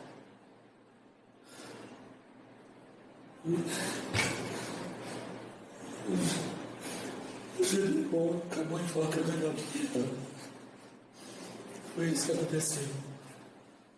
Na sequência nós colocamos fogo, o Marco jogou a gasolina. Enquanto o Gedeon estava ajustando as vítimas no carro, para parecer algo um acidente normal, eu acabei colocando fogo antecipado e acabou queimando a mão dele. É um depoimento assim revoltante, né? Imagina só um homem desse falando com a polícia, confessando o assassinato de mãe e de 3 crianças. Ainda tem coragem, né, de falar que brincava com as crianças na chácara que inclusive o Michael Leão está nesse momento. Michael, a gente ouviu novamente aí o trecho do Horácio, né, desse depoimento. A polícia acredita que os outros 2 presos possam ainda colaborar com essas investigações? Vitória, a gente tem adiantado aqui que inicialmente apenas o Horácio tem prestado esses depoimentos, trazendo detalhes para essas investigações. O Gedeon se manteve calado, mas ontem o Fabrício chegou a falar algumas coisas. A gente teve acesso a algumas informações de parte desse depoimento, ele não foi divulgado na íntegra, detalhado como a gente teve acesso ao do Horácio, mas ele disse o seguinte, que na casa ali no cativeiro, onde foi encontrado o corpo ontem, por exemplo, a Renata e a Gabriela ficaram lá por mais alguns dias. Eles ficaram lá sendo ameaçadas, extorquidas, justamente para terem acesso a essas contas bancárias, aos celulares, mais que o aplicativo bancário, esse teria bloqueado parte dessas ações, que claro, é normal, quando a gente vai tentar fazer uma transferência ali de um valor muito alto, que é fora da nossa movimentação habitual, ele bloqueia. E foi justamente o que aconteceu. Mas nesse depoimento ali, nessa parte que a gente teve acesso, o Fabrício teria dito o seguinte, que elas acreditavam que iriam ser liberadas, que eles teriam dito para elas o seguinte, vocês colaboram e a gente vai liberar. Tanto que no momento em que elas foram levadas para a morte, ali no rumo de Unaí, próxima à divisa, elas acreditavam que elas estariam sendo levadas para casa. Isso segundo o Fabrício. Mas a história que a gente sabe é completamente outra, que elas acabaram sendo mortas. Segundo o depoimento, nesse caso, do Horácio, aqueles 2 corpos encontrados no carro próximo a Unaí, lá na divisa, pertencem a Renata e Gabriela, que são mãe e filha e irmã do Thiago, que elas teriam sido ameaçadas ali, inclusive durante todo esse período, mais que antes de serem mortas, elas acreditavam que estariam indo para casa, que elas seriam liberadas por terem colaborado. Só que infelizmente a gente sabe que o desfecho da história não foi essa. A gente acredita que sim, agora, conforme as investigações vão andando, a polícia vai chegar e vai virar para eles, olha, a gente já sabe o que aconteceu, não está batendo essa informação com o depoimento de vocês, vamos abrir o jogo, vamos facilitar as investigações, porque a gente vai descobrir de uma forma ou outra. Então a polícia acredita também que eles devem, agora com esses novos passos que a investigação deu, localizando esse outro corpo e também ampliando os locais de busca, que eles facilitem, que eles passem informações e contem o que realmente aconteceu. A primeira versão, a polícia estava trabalhando em cima dela, de que pai e filho teriam contratado essas pessoas para o cometimento desse crime, mas essa versão ela vai perdendo força conforme a polícia vai avançando nas investigações e localizando corpos. Como, por exemplo, no início, acreditava sim que o Marco Antônio poderia ter fugido com a ex-companheira e a filha para ficar com esse dinheiro, mas agora, infelizmente, a polícia acredita, inclusive, que elas possam estar mortas. E esse trabalho, essa força-tarefa, como a gente vê agora acontecendo aqui no condomínio em que a família do Tiago, o pai, a mãe e a irmã moravam, é justamente na tentativa de localizar esses corpos, porque o depoimento do Horácio já não bate mais com a realidade, então eles estão trabalhando agora já com o pior, para que a família realmente tenha sido morta, assim como aconteceu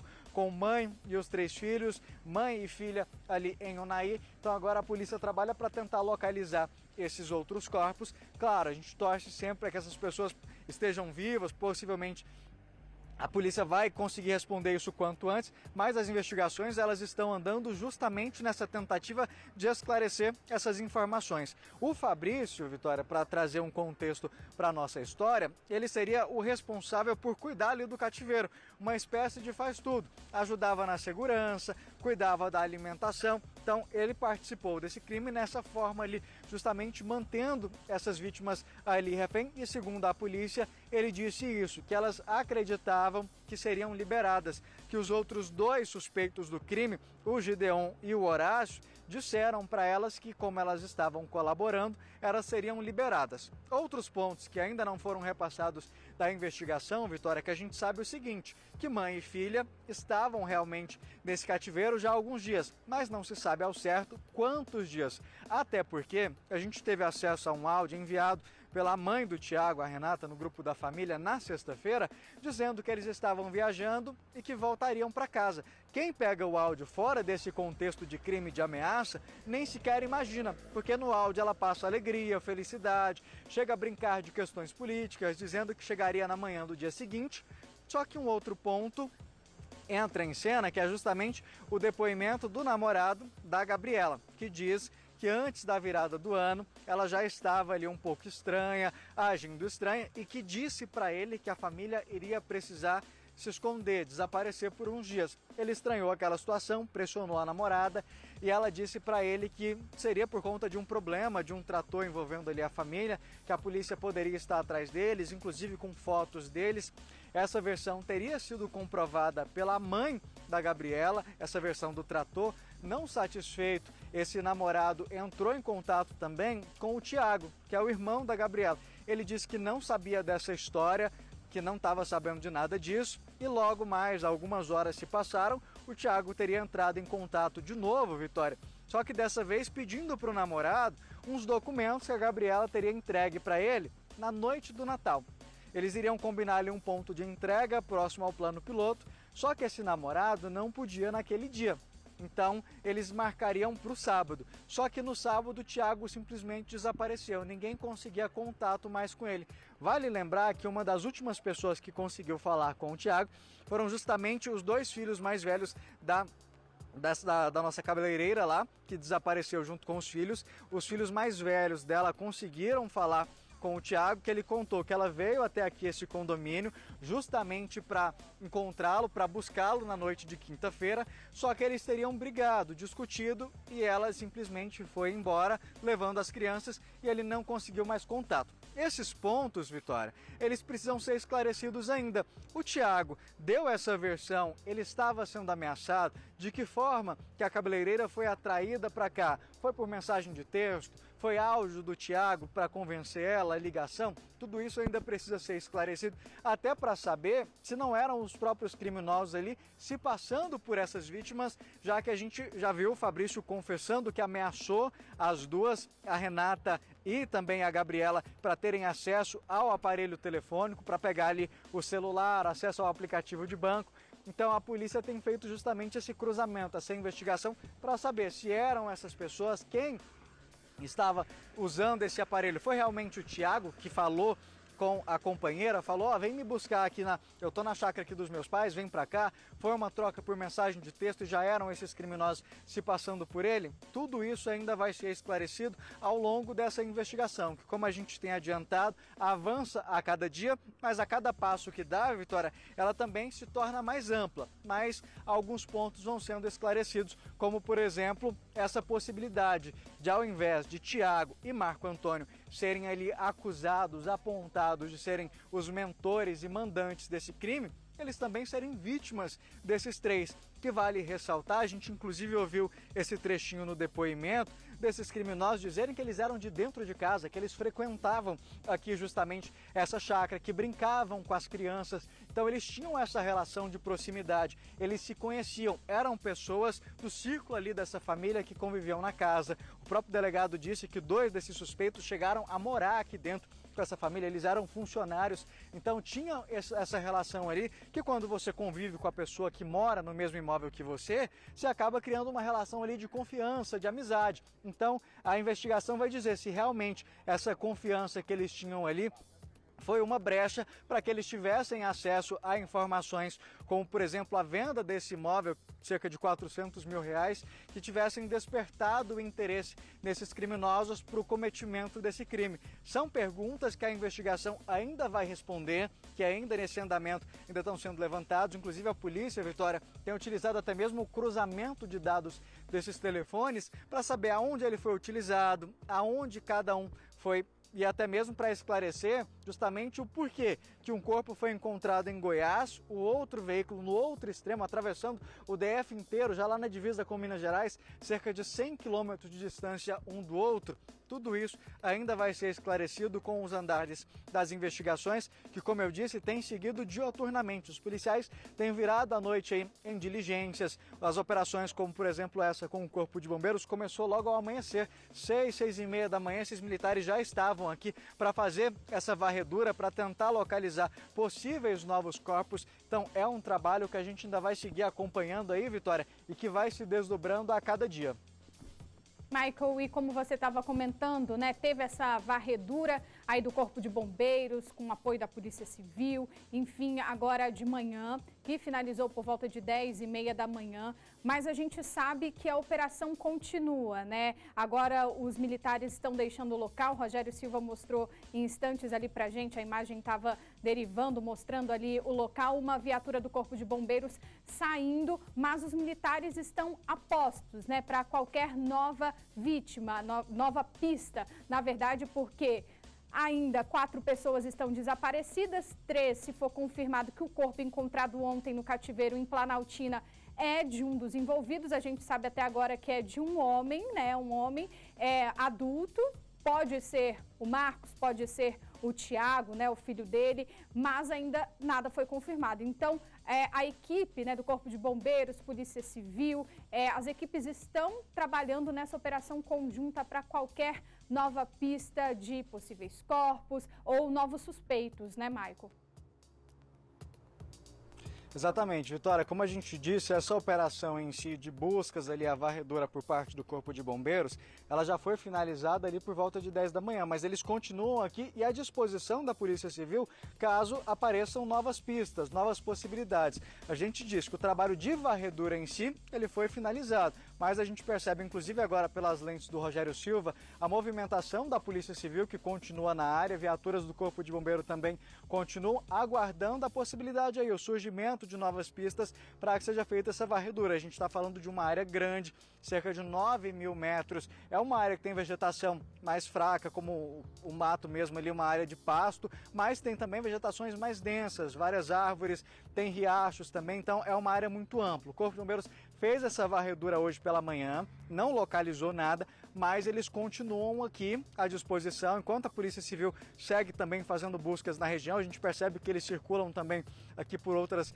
propriedades. Caso seja apontado um novo local, aí sim, a equipe se mobiliza novamente e aí inicia uma nova operação, uma nova varredura ali de buscas. Mas o que a gente percebe é que a todo momento tem essa movimentação de viaturas da Polícia Civil, o Corpo de Bombeiros que estava aqui com o Batalhão de Cães, por exemplo, já se deslocou, os animais foram retirados da viatura agora há pouco até para darem uma circulada ali, mas provavelmente voltaram para o batalhão, mas caso seja necessário, Vitória, eles podem ser acionados novamente. Eles seguem aqui de prontidão enquanto a Polícia Civil faz buscas na região, levanta ali em busca de novas hipóteses, novas possibilidades, novas pistas e até mesmo novas provas. O Corpo de Bombeiros segue atuando junto. Como a gente diz, é uma força-tarefa em conjunto com as polícias civil de Goiás, de Minas Gerais, do Distrito Federal e que ganha o reforço, na verdade já ganhou, né, desde ontem, atuando aí em conjunto também do Corpo de Bombeiros. Aos poucos essa operação vai sendo desmobilizada aqui, Vitória,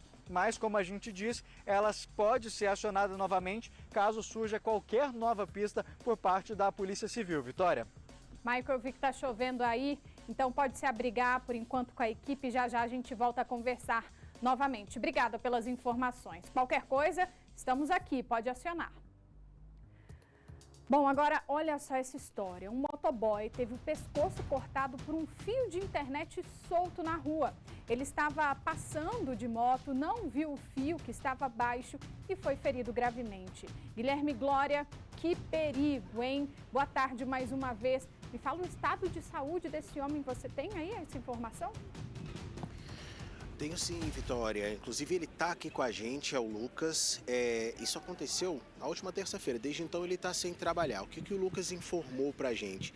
Ele estava se dirigindo para fazer uma das entregas, na luta, na batalha, trabalhando, e não percebeu esse fio. Não é de se imaginar que um fio esteja na altura de uma pessoa que esteja passando de moto.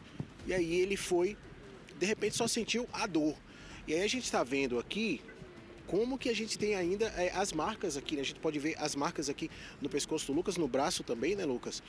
E o Lucas já está esses dias todos sem trabalhar, ele que costuma fazer aí aproximadamente 190, 200 reais por dia, sem trabalhar, porque obviamente está precisando se recuperar. Grato porque está vivo, mas é claro que muito preocupado, porque vai precisar de uma recuperação e ainda sentindo muitas dores, né? Boa tarde, Lucas. Boa tarde, tudo bem?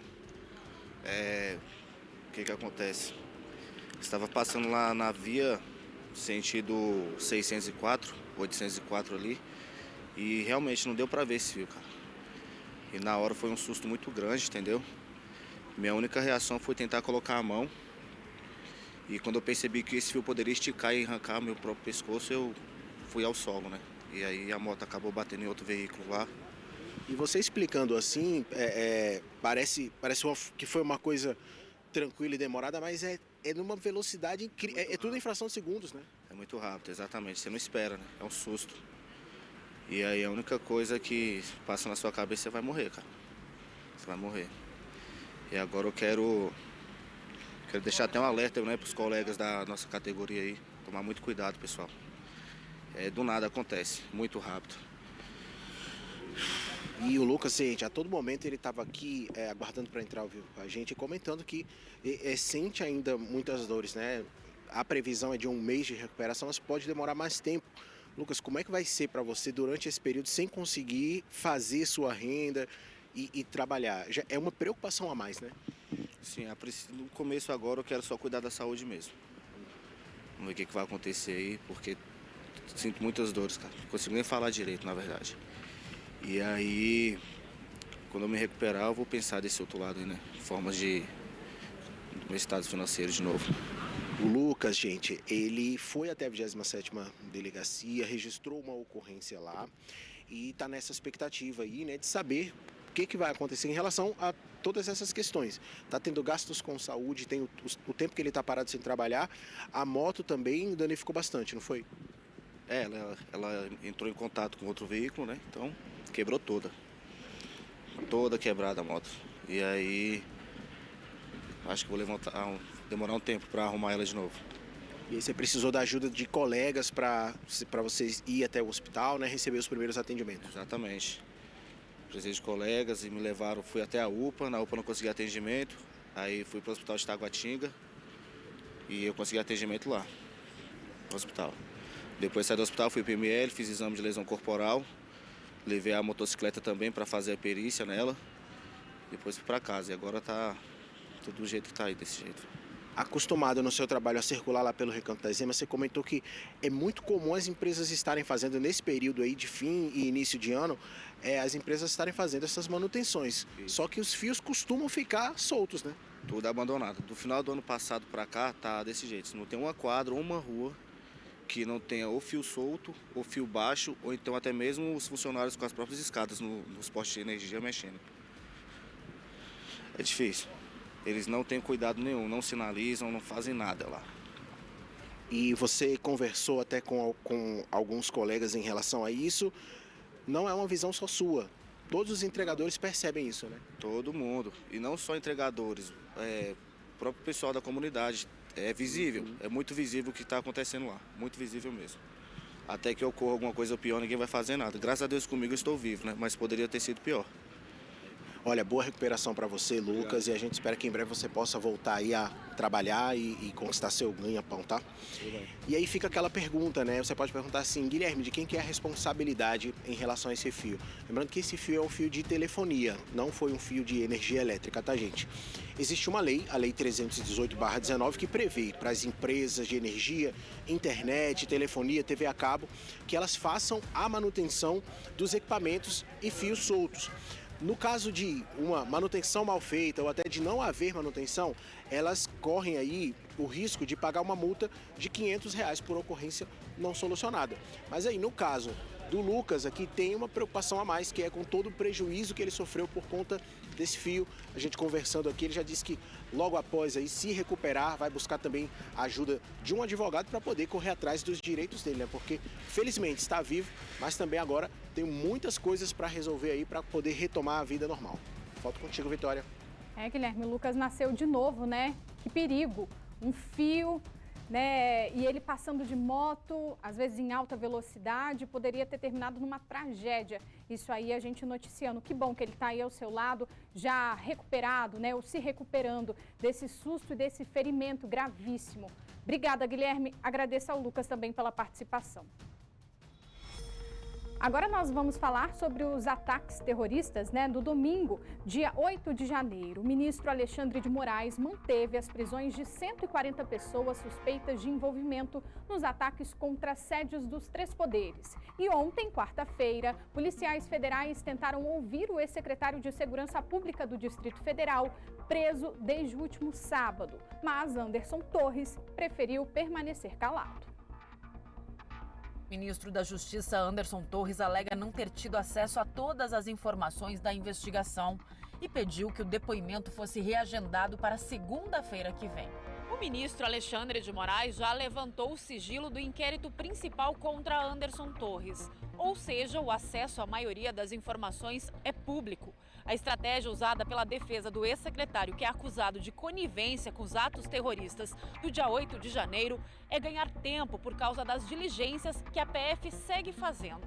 O temor é que os agentes da PF consigam ter acesso ao conteúdo gravado no aparelho celular de Torres, que o ex-ministro alega ter esquecido nos Estados Unidos. A PF considera fundamental saber com quem o ex-ministro conversou nos dias que antecederam os ataques terroristas e se houve algum diálogo dele com o ex-presidente Jair Bolsonaro, que segue nos Estados Unidos. A Polícia Federal pode tentar acessar a nuvem do aparelho desde que haja determinação da Justiça. O ministro Ricardo Lewandowski negou nesta quarta-feira um pedido de habeas corpus para Anderson Torres e Jair Bolsonaro, ambos investigados nas apurações feitas sobre os atos terroristas do dia 8 de janeiro. No mesmo inquérito, o STF também passou a apurar a conduta do comandante do Exército, general Júlio César Arruda, já que a PM do DF não conseguiu desmobilizar o acampamento em frente ao QG do Exército em Brasília, mesmo após a destruição nos prédios dos três poderes. A remoção só aconteceu na manhã do dia 9 de janeiro. E nesta quarta, o ministro Alexandre de Moraes manteve as prisões de 140 pessoas suspeitas de envolvimento nos atos golpistas. Ele converteu as prisões em flagrante em preventiva, ou seja, sem prazo para que os suspeitos deixem a cadeia. Em nota, o ministro informou que a manutenção das prisões aconteceu porque existem evidências da conduta gravíssima dos presos e que os indícios mostram que eles poderão responder por até 7 tipos de crimes. 60 investigados foram liberados. Alguns terão que usar tornozeleira eletrônica. No total, foram realizadas 1.459 audiências de custódia. A previsão é de que até sexta-feira o ministro conclua a análise de todos os casos. Novas imagens do circuito de segurança divulgadas pela Câmara dos Deputados mostram a ação criminosa na sede do Legislativo. Em um dos vídeos, um rojão é disparado em direção ao acesso principal do plenário, onde policiais legislativos tentavam conter os invasores.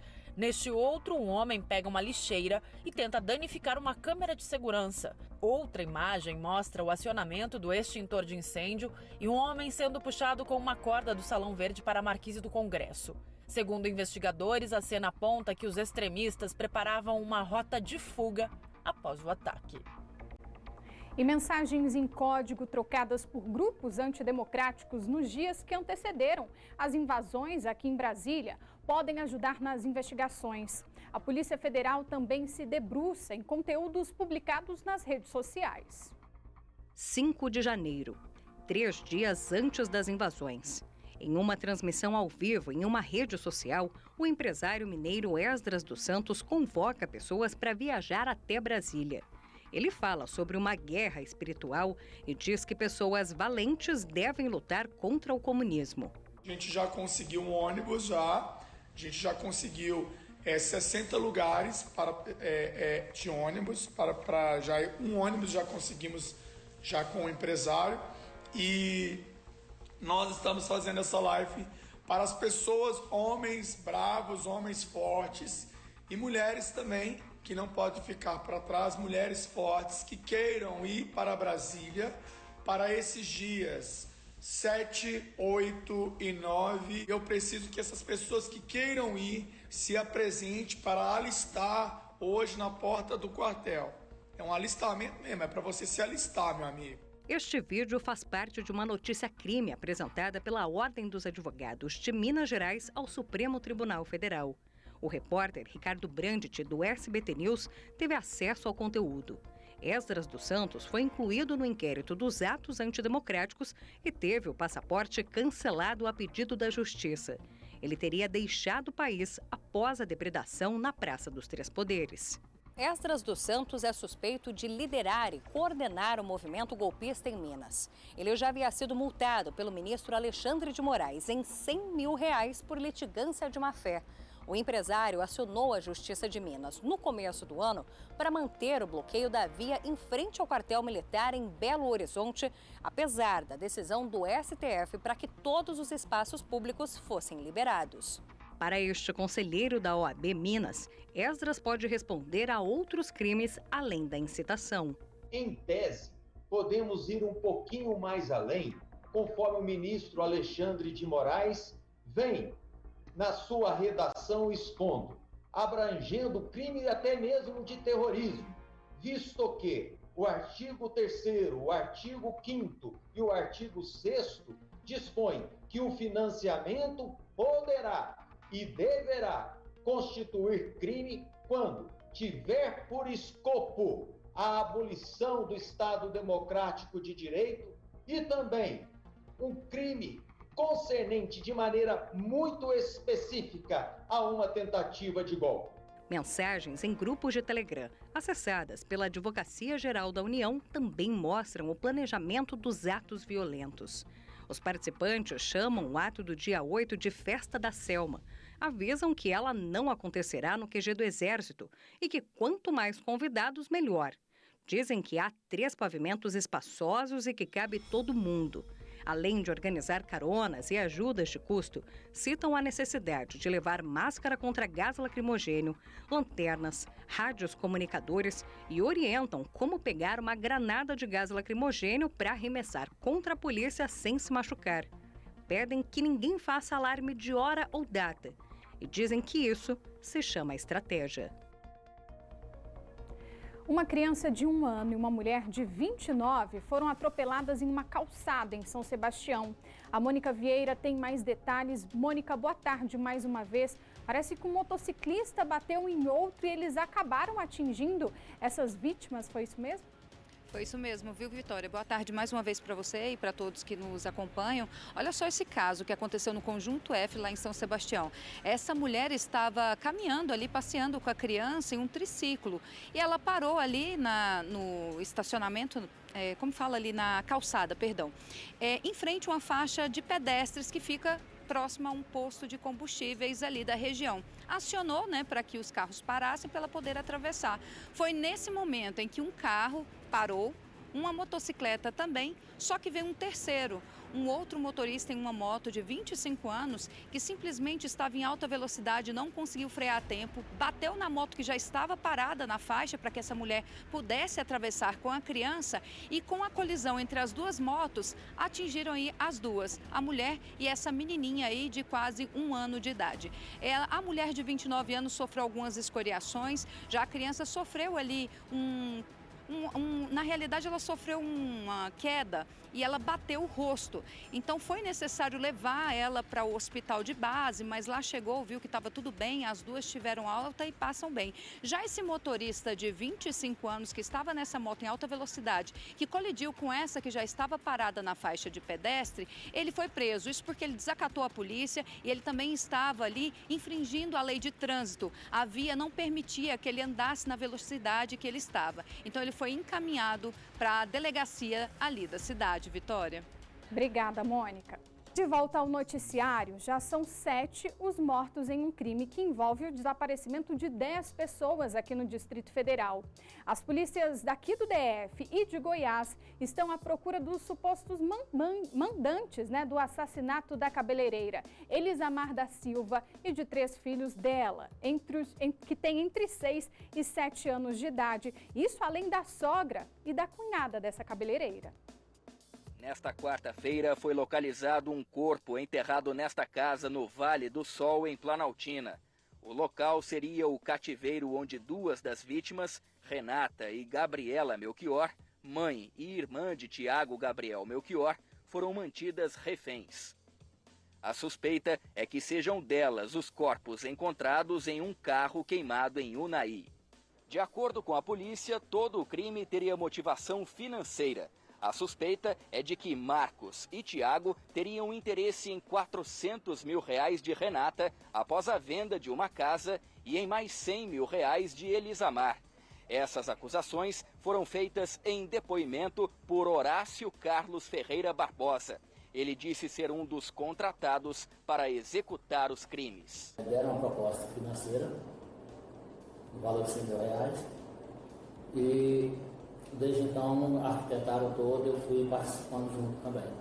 De acordo com a polícia, Horácio teria executado o crime com Gideon Batista de Menezes e um terceiro suspeito, identificado como Fabrício. Os 3 foram presos na terça-feira. Tiago continua desaparecido, juntamente com o pai, Marco Antônio, e uma amante e uma filha dele.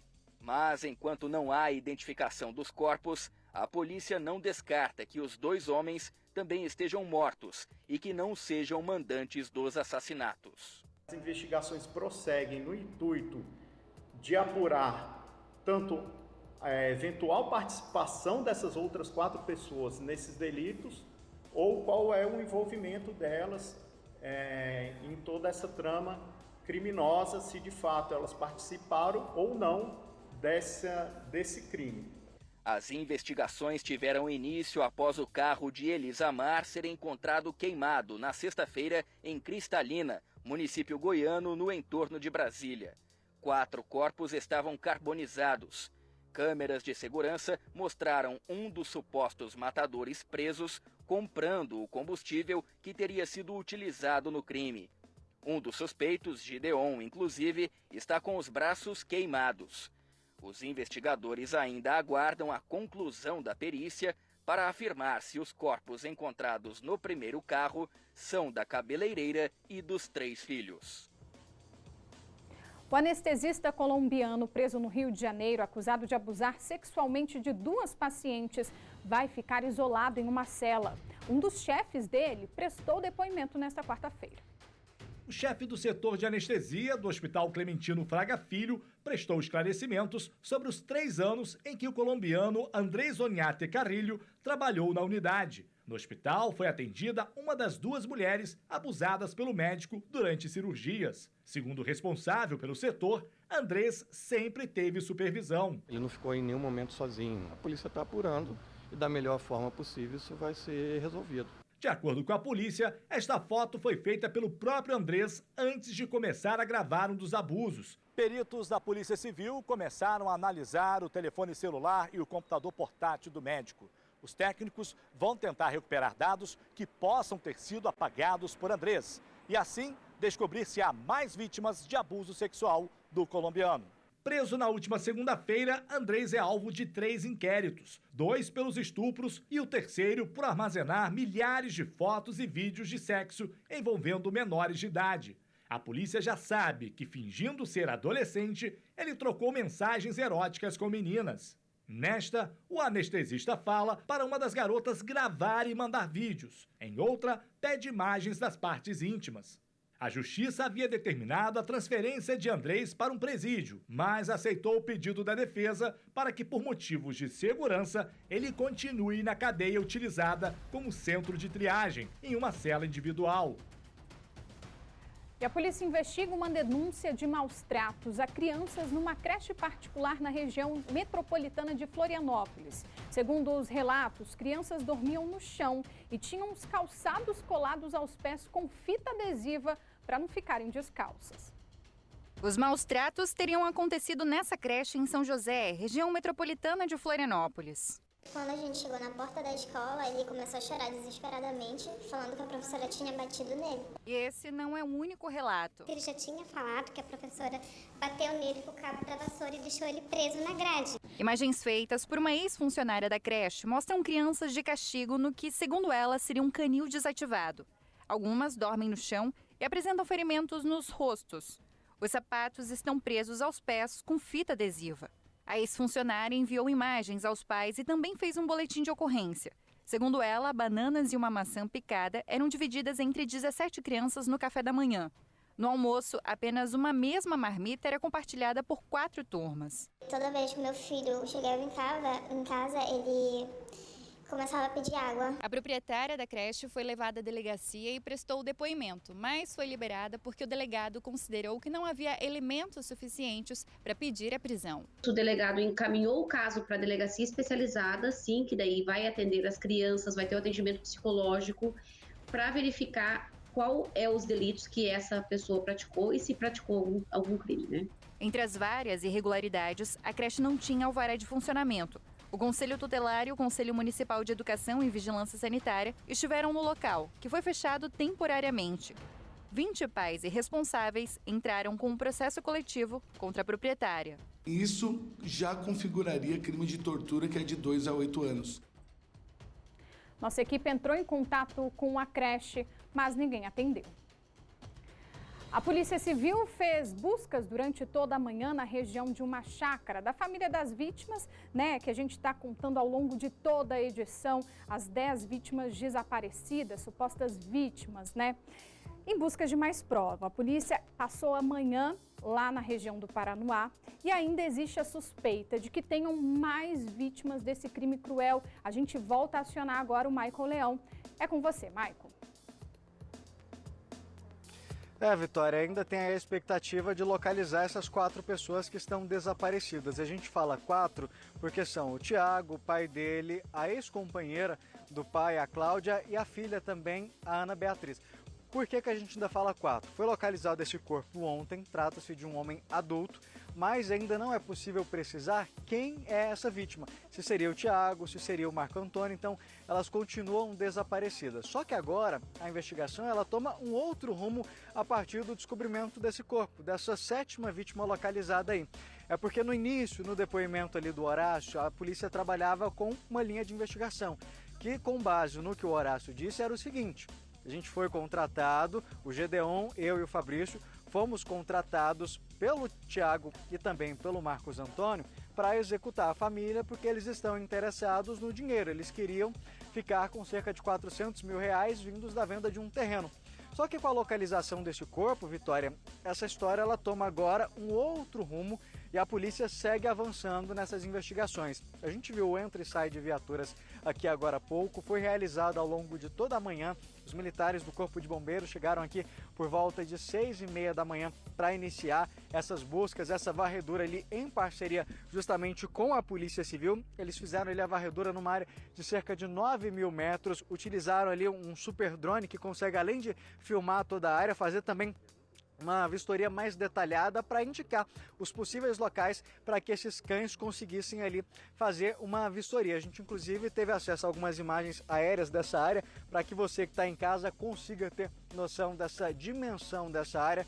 Tem parte ali que é uma área de pasto, mais fácil de conseguir olhar, mas tem também, Vitória, partes mais densas, que é realmente ali de mata fechada, mas que também foi vasculhada ali pelo Corpo de Bombeiros, justamente seguindo essa linha indicada pela Polícia Civil.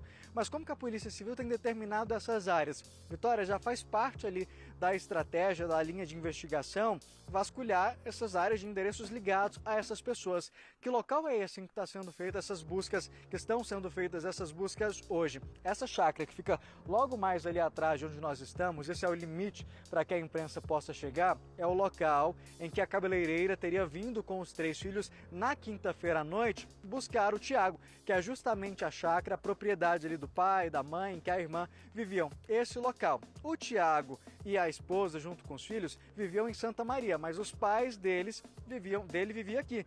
Então, por isso, ele estaria nessa propriedade, teria ligado para a Edmara justamente para que ela viesse, para que ela realmente viesse aqui para a chácara buscá-lo, e depois ela nunca mais foi vista. Só que, Vitória, além dessas buscas por locais, a polícia também tem ido além de outras informações. Como a gente viu as câmeras de segurança do posto de combustíveis, a polícia também já teve acesso a outras câmeras de segurança, inclusive aqui do condomínio, para esclarecer se tiveram participações aí, Tiago e também Marcos Antônio. Qual a relação? A polícia já teve acesso a imagens de câmeras de segurança que mostram o carro passando bem nessa rua aqui em que nós estamos. Agora vai esclarecer quem estava ali no carro, em qual situação. A polícia já está com essas imagens dessas câmeras de segurança que mostram justamente essa rua aqui, bem ao meu lado, em que esse carro teria passado aqui já durante o dia. Então, essas informações, elas vão corroborando justamente para que esse inquérito policial vá avançando e para que também consiga jogar ali contra a parede o Horácio, o Fabrício e o Gedeon, também Gedeon, que até o momento segue calado, para que eles possam colaborar com as investigações. Falar, ó, a gente já sabe até onde o que vocês estão dizendo é verdade, mas essa parte aqui não está batendo. Vamos jogar real, explicar o que está acontecendo, o que realmente aconteceu, para facilitar as investigações. Quanto mais a polícia vai conseguindo esses outros elementos, Vitória, vai facilitando as investigações e vai também mudando os desdobramentos dessa história. Até porque no início, esses criminosos, esses 3 presos suspeitos do crime, apontaram o Tiago e o Marco Antônio como realmente ali os mandantes, os suspeitos de terem orquestrado, planejado, arquitetado toda essa tragédia. Mas agora, com a localização desse 7º corpo que nós presenciamos ontem, ali o momento em que o Corpo de Bombeiros fazia a vistoria no local, já muda o rumo dessas investigações. A polícia já passa a trabalhar também com a possibilidade de Tiago e Marcos Antônio serem vítimas. E aí seguem também a procura, claro, para identificar de quem era aquele corpo ontem encontrado, mas também para identificar o paradeiro da Cláudia e da Ana Beatriz. Elas também desapareceram, foi um 3º boletim de ocorrência registrado, elas já estão desaparecidas há alguns dias e também estariam no meio de toda essa história. A Cláudia e a Ana Beatriz são a ex-companheira do Marcos Antônio e também a filha desse outro casamento. Então tudo isso, Vitória, ainda segue aqui em investigação, justamente para tentar esclarecer. São muitas perguntas que estão em aberto, mas que a polícia tem trabalhado aí a todo momento em diligências, visitando locais, olhando, analisando câmeras de segurança, tudo justamente para conseguir esclarecer, para responder essas perguntas. Agora, nesse momento que a gente fala ao vivo aqui do condomínio, a gente percebe que não tem movimentação nenhuma. A última viatura da Polícia Civil que estava aqui, ela já foi recolhida, a Vitória seguindo para outras diligências, mas como a gente disse, o Corpo de Bombeiros, ele segue à disposição aqui da Polícia Civil, aguardando novas indicações de novos locais para iniciarem essas buscas. Porque como a gente disse, depois desse momento, Vitória, em que esse corpo foi encontrado, a polícia trabalha sim com a possibilidade dessas 4 outras vítimas que ainda estão desaparecidas estarem mortas, Vitória. Sim, Michael, é uma história que a cada hora parece uma novidade. Você comentou aí o que é muito importante, mesmo sendo uma área rural, existem algumas câmeras de segurança que podem ajudar aí nessa dinâmica, né, desse entra e sai nessa propriedade dessa família. E aí, como você disse, a equipe do Corpo de Bombeiros está ainda aí no local para qualquer acionamento, não é isso? Isso mesmo, Vitória. Como a gente disse, a operação em si, ela foi finalizada. Não existem, nesse momento, militares ali fazendo essas buscas, mas eles podem ser acionados a qualquer momento. Obrigada, Michael, pelas informações. O nosso tempo aqui esgotou. Então, ficamos por aqui. Mais notícias locais, outras notícias também sobre esse caso. Você acompanha no SBT Brasília, segunda edição. Obrigada pela companhia e fica agora com Esportes Brasília, que tem entrevistado especial, hein? Tchau, até amanhã.